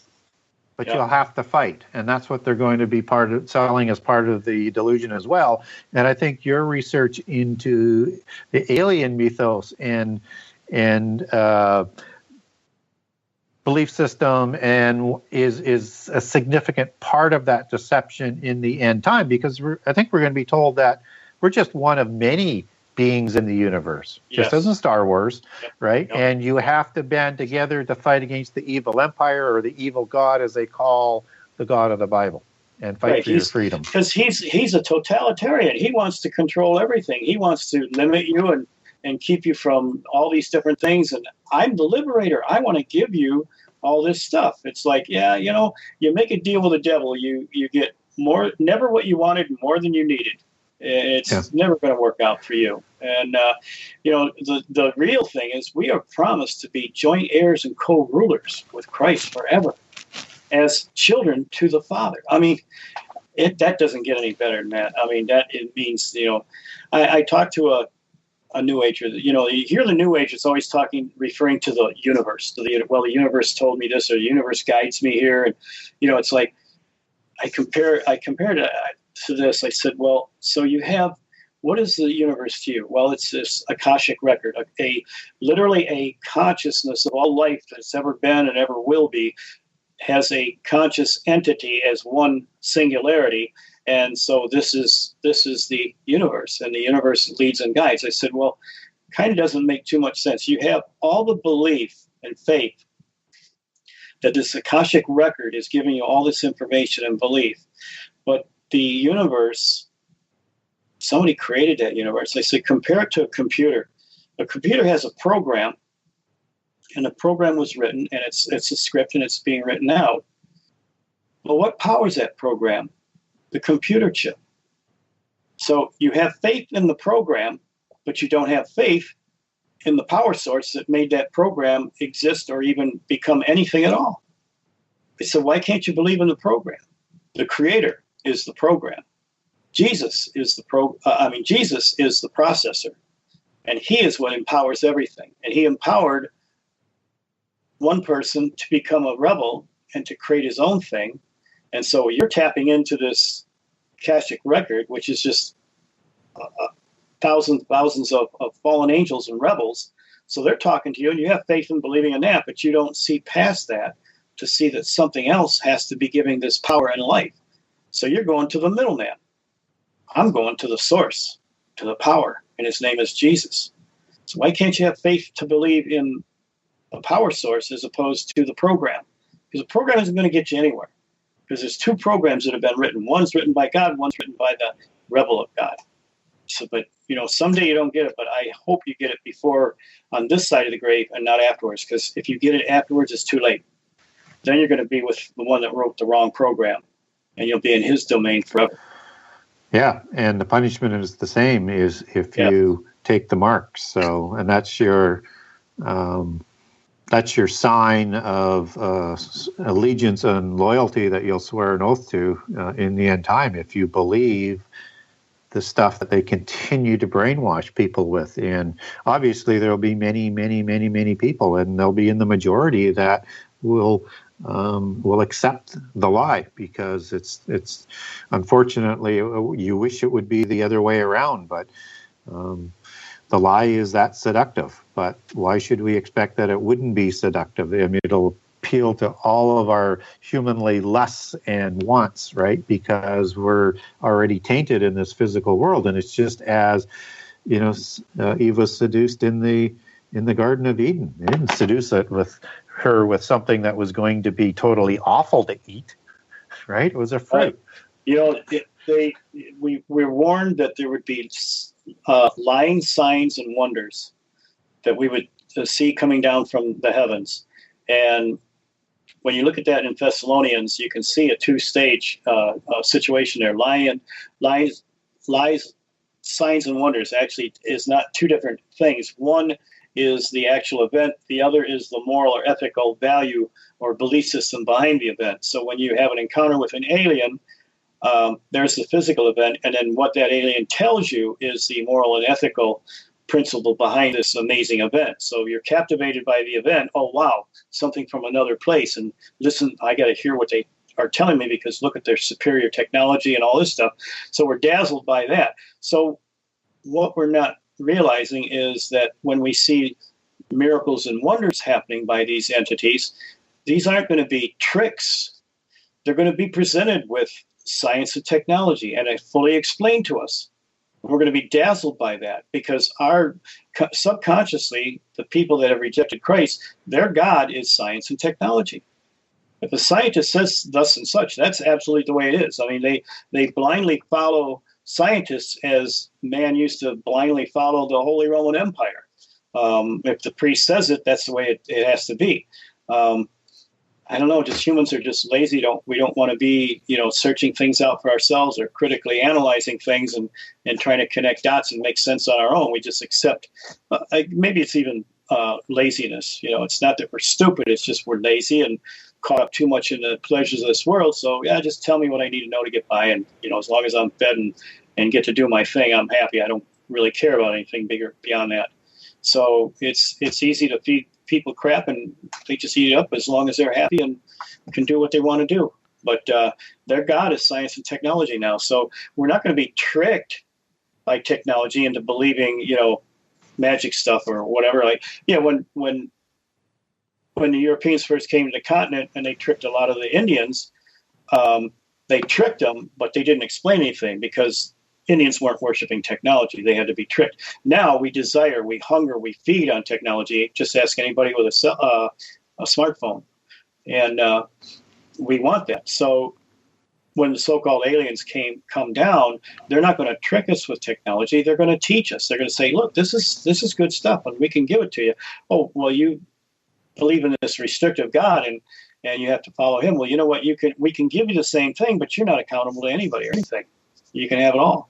You can have your cake and eat it too. Go ahead. It's fun. It's good. So like you said, the tree of knowledge and of good and evil looked really good. It looked like a good deal, a good bargain. And they're just up to the same old disguised tricks. They're going to do the same thing all over again, and man's going to fall into the same stupid things. So nothing is new under the sun was the same thing before the flood. And absolutely.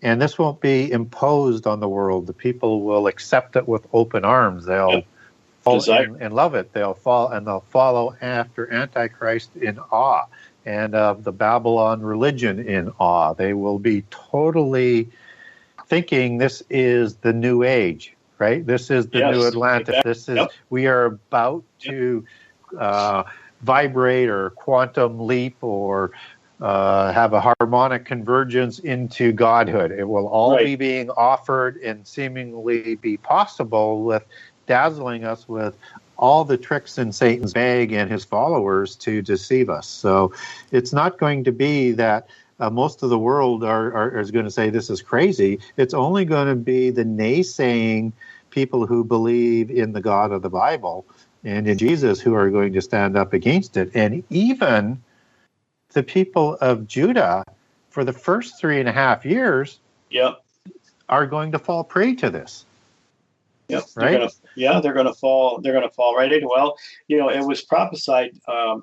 Jesus said, "I come in the name of my Father, and you reject me. He who comes in his own name, him you will follow. So in the last days, they're going to be ultimately the epitome of an apostate state, of faith in the Bible, and they're going to follow the Antichrist, thinking he's the Christ, and they're going to love it, and they're going to do it willingly. And it's going to seem, in my opinion, so real, because, and you were mentioning this great war in Revelation 9, and Magog and Joel are all the same war in my understanding, and then Antichrist sees this overwhelming army destroyed in front of his eyes, and as Daniel says, then he goes into the land of the covenant and sets up the abomination, and then Judah recognizes that something's wrong sometime after the midpoint of the last 7 years. Right. And it will seem like Antichrist because this war will seem like Armageddon. Yeah. And so Antichrist will seem like the Messiah. I misspoke there. He will truly deceive people that he will be saving people, and he will probably take credit for the destruction of this overwhelming army as what people would imagine Armageddon actually when Jesus comes. Yeah, I've always figured that the Ezekiel 39 war will be the one that starts first. And it's not Armageddon, but people will misidentify it as being Armageddon, and they'll think it's already over. So he'll say, "Welcome into my, millennial rule." It's like, no, this is that little mark he took was not the mark that Jesus said he was going to do, and you're going into the millennial reign. You just took the real mark, and now you're going into the real tribulation period. It's not going to work out too good for you now. Yeah, so, it's everything the same but opposite. And most of it happening before the real stuff actually does, or side by side, and you're confused. Okay, which one is real and which one isn't? I don't know, unless you got the Spirit of God inside of you, and you're keeping in touch with His mind with a personal relationship, and continually reading your Bible. The Bible is our inheritance. It's the mind of Christ. If you don't read it, how are you going to know what's in the will? How do you know what's entitled to you? What do you know the promises, what God can do and has done, will do, and continue to do for you if you don't know what those promises are? I mean, you've been inherited. All things are yours. But if you don't know the fine print and the instructions, you can't receive it. And what's interesting about the Gog-Magog war is, again, as we talked a little bit earlier in the show, is that's also the names of the descendants of Japheth, who I think took the names of the giants, because those are giants in names in other cultures. Right. And I think that is as much related to these Rephaim, and that are going to be somehow part of the end time, that are leading people to the war, just as Revelations talks about demons coming out of the mouth of the false prophet and Antichrist to lead people to Armageddon. I think these Nephilim beings, the Rephaim beings out of the past, are part of the end time. And if this is the same war, then I think it is. It's the 200 million man army out of Revelation 9 and the scorpion-like beings in Joel 1 and 2, which then goes on to talk about Armageddon after chapter 2 in Joel. Those beings in the second description of Revelation 9 match up very, very well with the description of the army coming into the promised land as Gog and Magog do to do battle in Ezekiel 37 and 38. And then both of those, after the war, is talking about the second Exodus and gathering the Israelites. And I don't think that's coincidence. You have the war and then you have the Exodus. And I think that's pretty consistent throughout prophecy. It's a pattern I've always been saying is happening. It's the same but opposite. Everything that happened with God, Satan is doing his own duplication or replication of the same thing.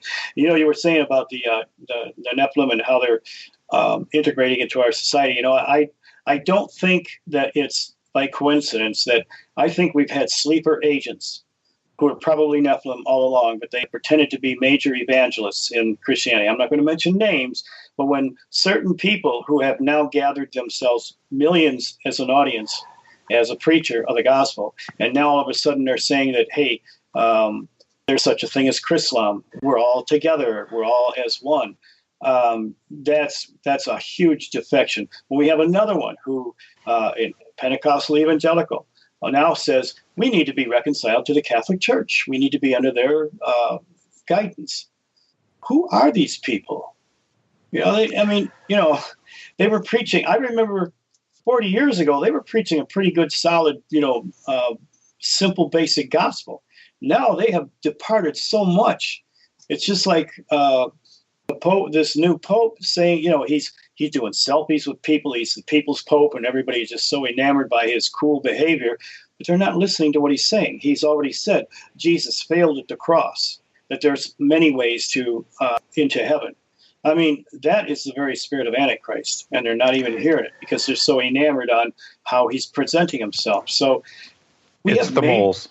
Yeah, it's moles. They're plants. The communists had this idea of that's what they would do, to put people into position in office in America, and I think that certainly just explains the Democratic Party today. But you have to have them in place for two reasons. One is that you need to bring down Christianity from the inside. Yep. And then when you present the false evidence that all but destroys it, you need leaders there that are going to fold them into the universal religion.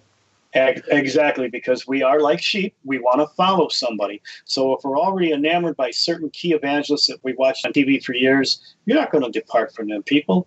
You're going to follow them. And that's what Satan was planning on all the time. And these are the people that do not teach prophecy, and they do not teach about the giants. Well, and if they do, they got their unbiblical twist to it, where they actually are, I mean, what I tell everybody, don't get your church and Bible studies from the History Channel or the Sci-Fi Channel. Don't.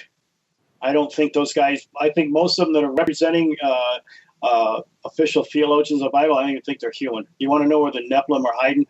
What are they going to attack? They're going to attack the church. They're going to do it from within. So why all of a sudden we got all these experts that are going to expound on the mysteries of the Bible?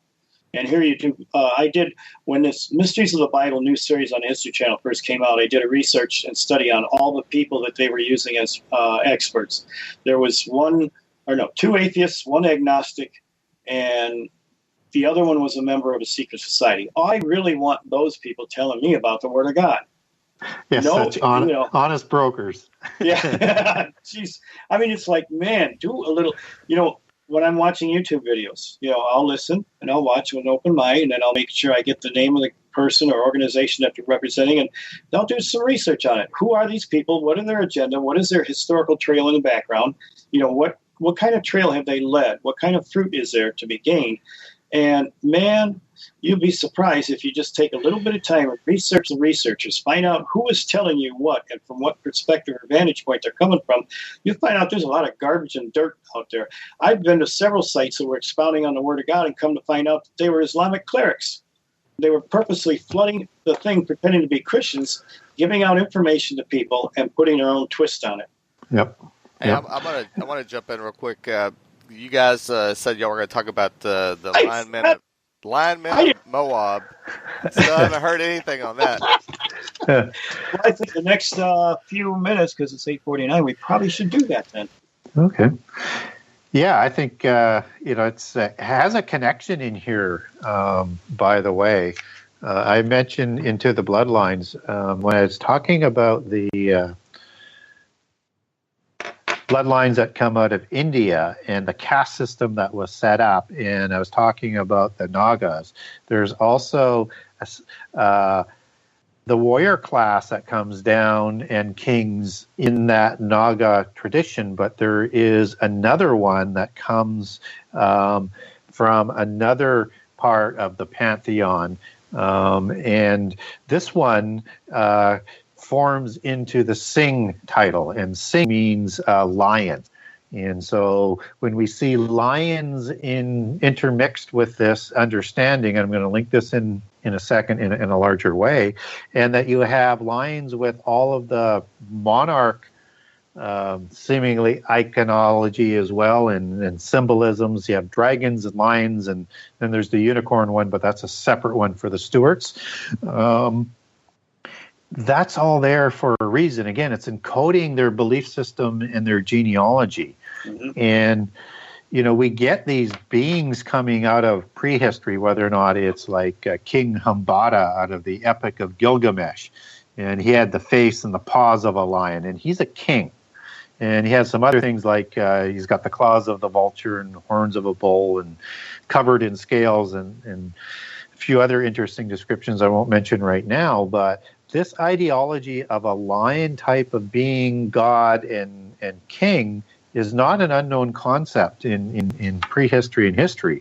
In fact, you have the Sphinx that has the head of a human and a body of a lion, and they believe it was built in, according to water erosion, in the age of Leo from around, 10,000 BC. You have,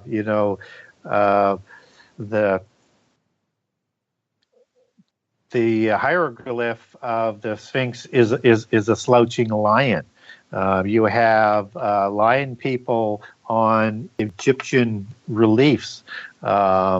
And you have this lion god of war that is Mahas or Myces in other parts of the Egyptian mythology and religion, because there's different names and gods depending on what part of Egypt and what time you're talking about. And that was a son of Ra. And you have lion men of Babylon in an old Akkadian, and it had the head of a lion and a body of a man, and feet of the bird. And you've got these strange imageries of things coming out of archaeology with these shapes of lion men. And so I'm not going to go through everything that's around the world, but there's a concept that there was some sort of lion men, and then it shows up in the Bible, in First Chronicles and in 2 Samuel. You've got the Gadites who were separated from David and into the wilderness, and they fought against the battle against these lion people who had the faces of a lion. And again, in 2 Samuel, you'll have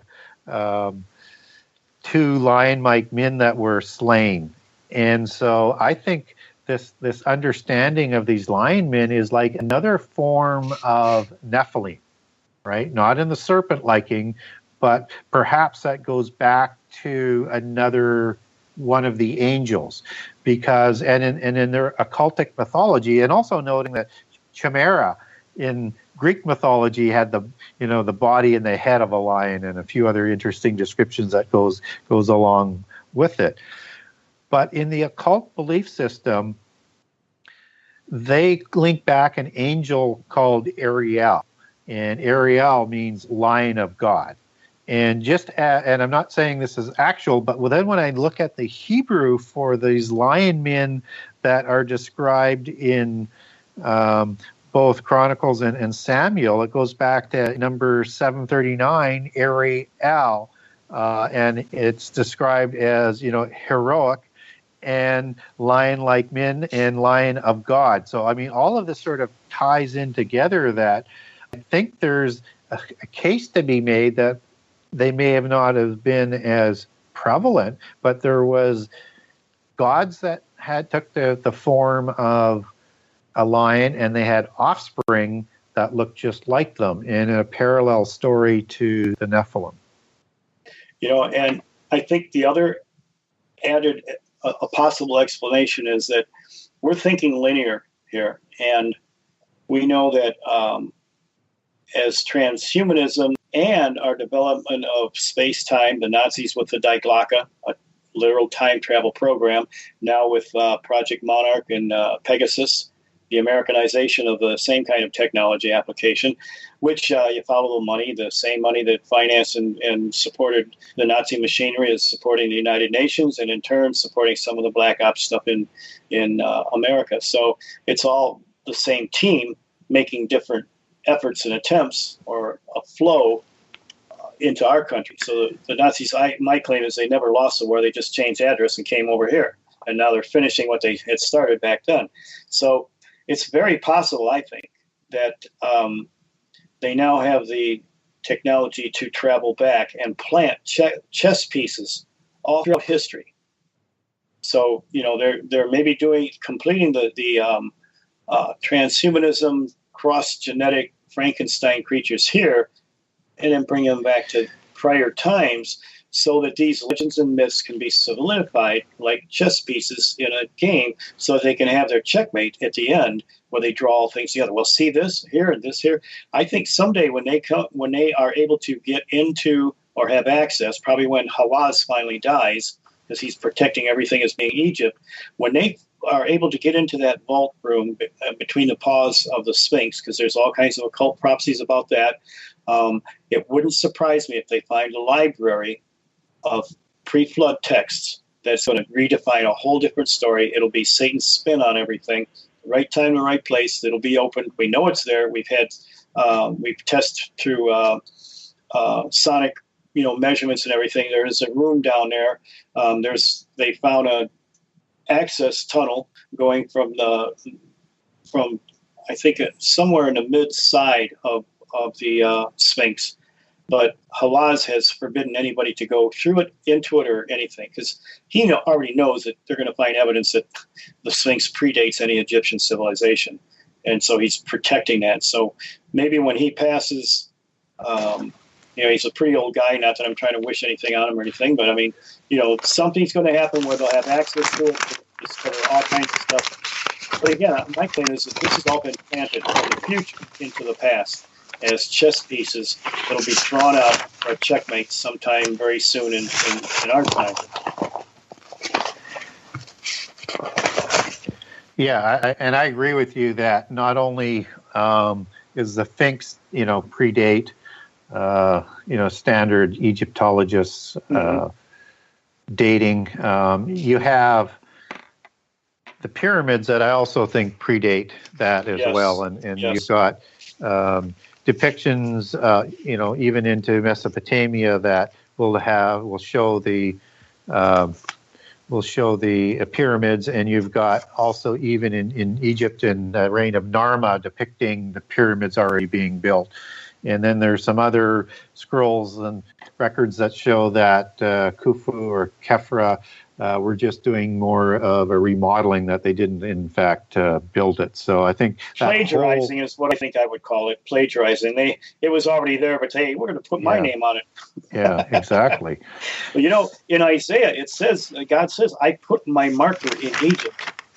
And, there's some, I haven't really seen hard evidence, but there's some that say that actually Enoch, when he was taken into heaven and shown the secrets of heaven, that he built the pyramids to contain the understandings of what God showed him in the heavens. The Giza pyramids are the only ones that have no hieroglyphics, no other pagan kind of inscriptions or anything. It's totally different from all the other pyramids, and the most perfect building ever ever made. So, it's obvious they're not Egyptian, and that probably is the marker that God had placed there in Egypt as described in Isaiah, I think. Yeah, I think so too. And but all part of that sort of master plan to control history, control that knowledge, and to use that again for the end time to astound people and totally delude them, so that they won't realize what's going on with everything that's hitting them. And when you're talking about that DNA manipulation and stuff, I don't know whether this Lion Man is a DNA manipulation or not. Certainly they were known as great warriors in Sumerian history, and they're called the Irma Lulo of Sumerian legends. So they could have been DNA manipulated even in that time to. That could be also, yes, definitely. Yeah, to help fight the battles, right? Yep. So it's really hard to know, but it's amazing whether or not it's Richard the Lionheart of the Plantagenet, or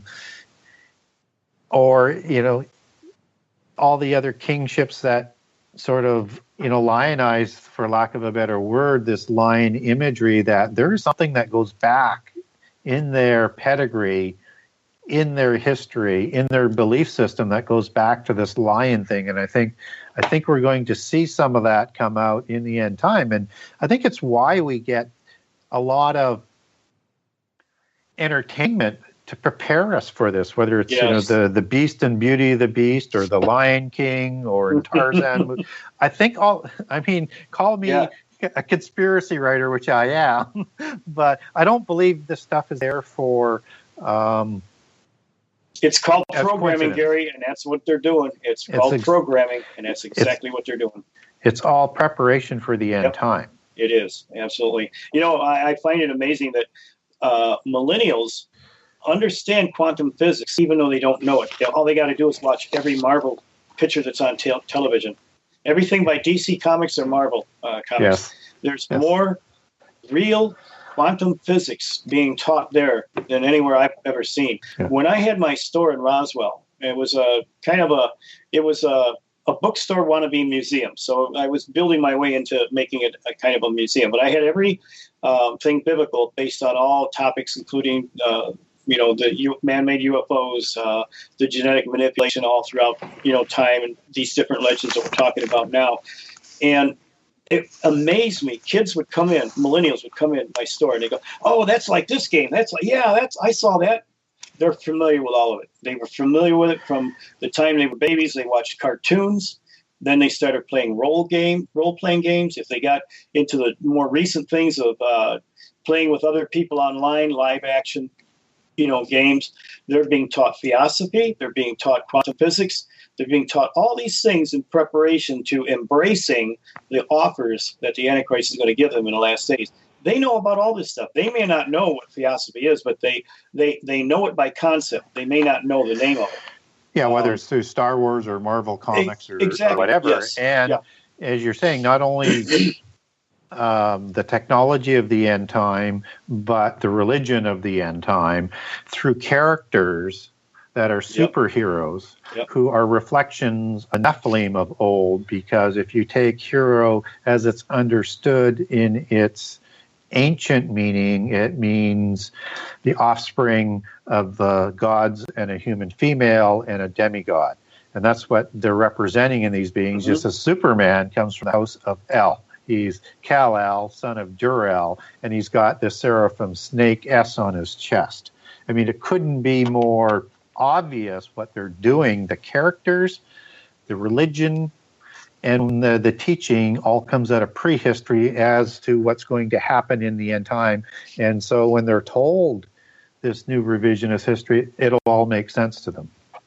Well, see, and the thing is, Gary, with you and I, it's very obvious because we've, in our course of our studies, we've had to study iconology, heritology.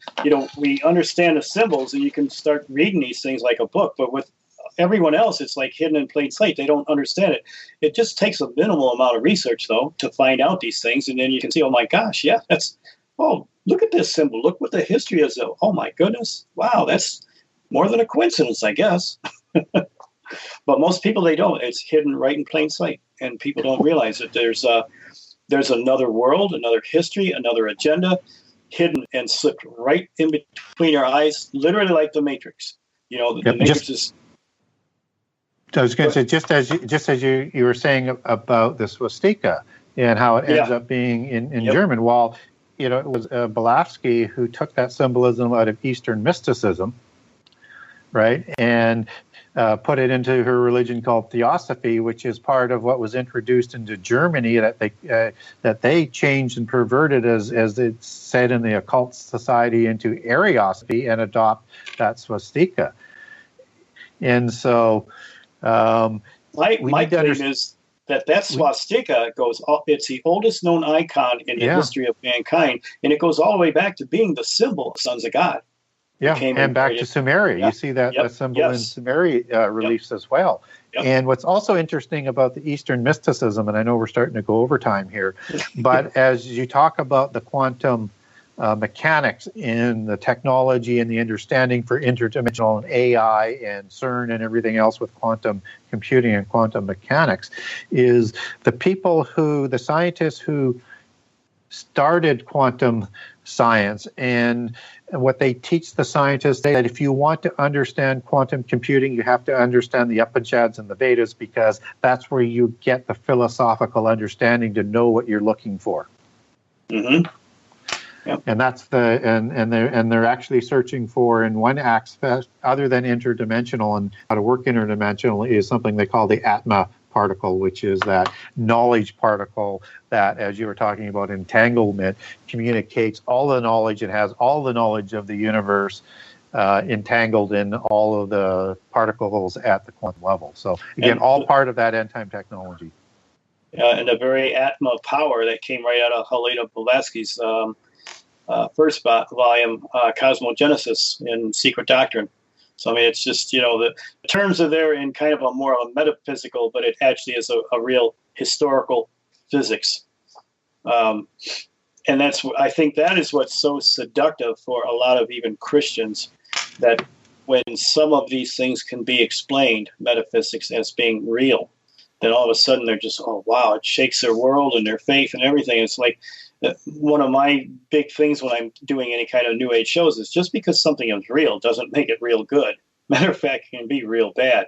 But for somehow we limit that as, oh my gosh, if it's real, it's got to be true. It's got to be good. Well, the CERN, best... I was going to say, CERN, trying to bring in another dimension, and you ask the scientists in CERN, why are you doing this? Because we can. It's like, man, that's like a bunch of kids with a stick beating on a hornet's nest expecting something really good's going to happen. Why are you beating on that hornet's nest? Because we can. Yep. No logic, no sense. Yeah, and also why you would have Shiva being part of that CERN absolutely, yeah, allegory, but like, you need that Eastern mysticism. Yeah, and I always thought, the best way if you want to deceive people en masse is if you brainwash them in a certain way to take a bunch of their brainwashed belief systems away all at once. Like with there's no gods and there's no metaphysical and everything like that, as education has been teaching them, and then show them what they're going to show in the end time in terms of there is, and a very perverted and slanted way, it will totally break evolution and all those other things they've been teaching them and prepare them to accept polytheism and the new revisionist history. And they've been prepared for that revisionist history. So mentally, and emotionally, they create chaos, and then they reestablish the order. Yes. Yep. Create the problem, present the solution. Yep. All right, guys. Where can they contact you? How can they get your book? Websites? Dude, go for it. Okay. I have, 134 videos under my name, Jim Wilhelmsen, on YouTube. The best deal for my book is at echoesofenoch.com or .org. That's ECHOESOFENOCH.com.org. $15 includes postage and handling if you're in continental United States. If you're not, go through Amazon. Get it through a local distributor. It's going to be $23. If you got Prime, no delivery. You can't get it from my website. It's going to cost you a minimum of $26 plus shipping and handling, and that's crazy. So the way to contact me is that my email is awitness41. That's AWITNESS, the number 14 at AOL.com. The best way to be updated on stuff is no longer on my website. It's actually on Facebook under my name. You'll have pretty regular updates on that. And for me, you can get a hold of me through my website and order a signed copy of my book through my website as well at the Genesis6conspiracy.com, Genesis 6 with the number 6conspiracy.com. I've got a generous excerpt of every chapter on that website, so you get a good feel for the book if you want to order it. And from there, you can connect to Kindle if you want the digital format, and you can also connect into Amazon and Barnes & Noble from the website as well if you want to order from them. You can also ask me a question or get a hold of me through my website, the email it's connected, and or through Facebook under Gary Wayne, and also on Twitter at GaryWayne63. And if you have a question, I will get back to you and answer it. Well, I forgot one thing, and I don't know how I did or why I did, but I also provide counseling for victims of alien abduction or any other unwanted paranormal problems. I like to prefer to do it through Skype, so you can get a hold of me at any of these addresses that I already gave you, and I'm more than willing to spend some time one-on-one personal with you. Awesome. And Jim, did you want to lead us out in prayer? Yeah. Father, we just come before you right now, Lord. I just thank you, Lord, that Gary and I both are trying to pull back the veil to another world that actually exists around us that many people have no idea or aware of it. And though it might sound like tinfoil hat stuff, Lord, I pray that you'll, by the power of your Spirit, minister to them, see that we're not making this stuff up. We're not trying to draw special attention for anything. We're just trying to serve you and do our job to reveal these things as you have shown us so that we can show them. So, Lord, I pray that you talk to their hearts and their spirits, help them to verify and clarify the things that we've shared tonight, and help them to start seeing the world within a world, the dream within a dream, that we're all actually victimized by the enemy too. Help us to see through your word clarity, and above all, everybody that's listened tonight, that they might come to find you, Jesus, in a personal way and be free from the fear, and to have peace that passes all understanding and a joyful expectation of the world that you have for us to come. We thank you in your mighty and precious name, Jesus. Amen. Amen. And that's going to do it for tonight. Thank you for tuning in, everybody, and have a good night.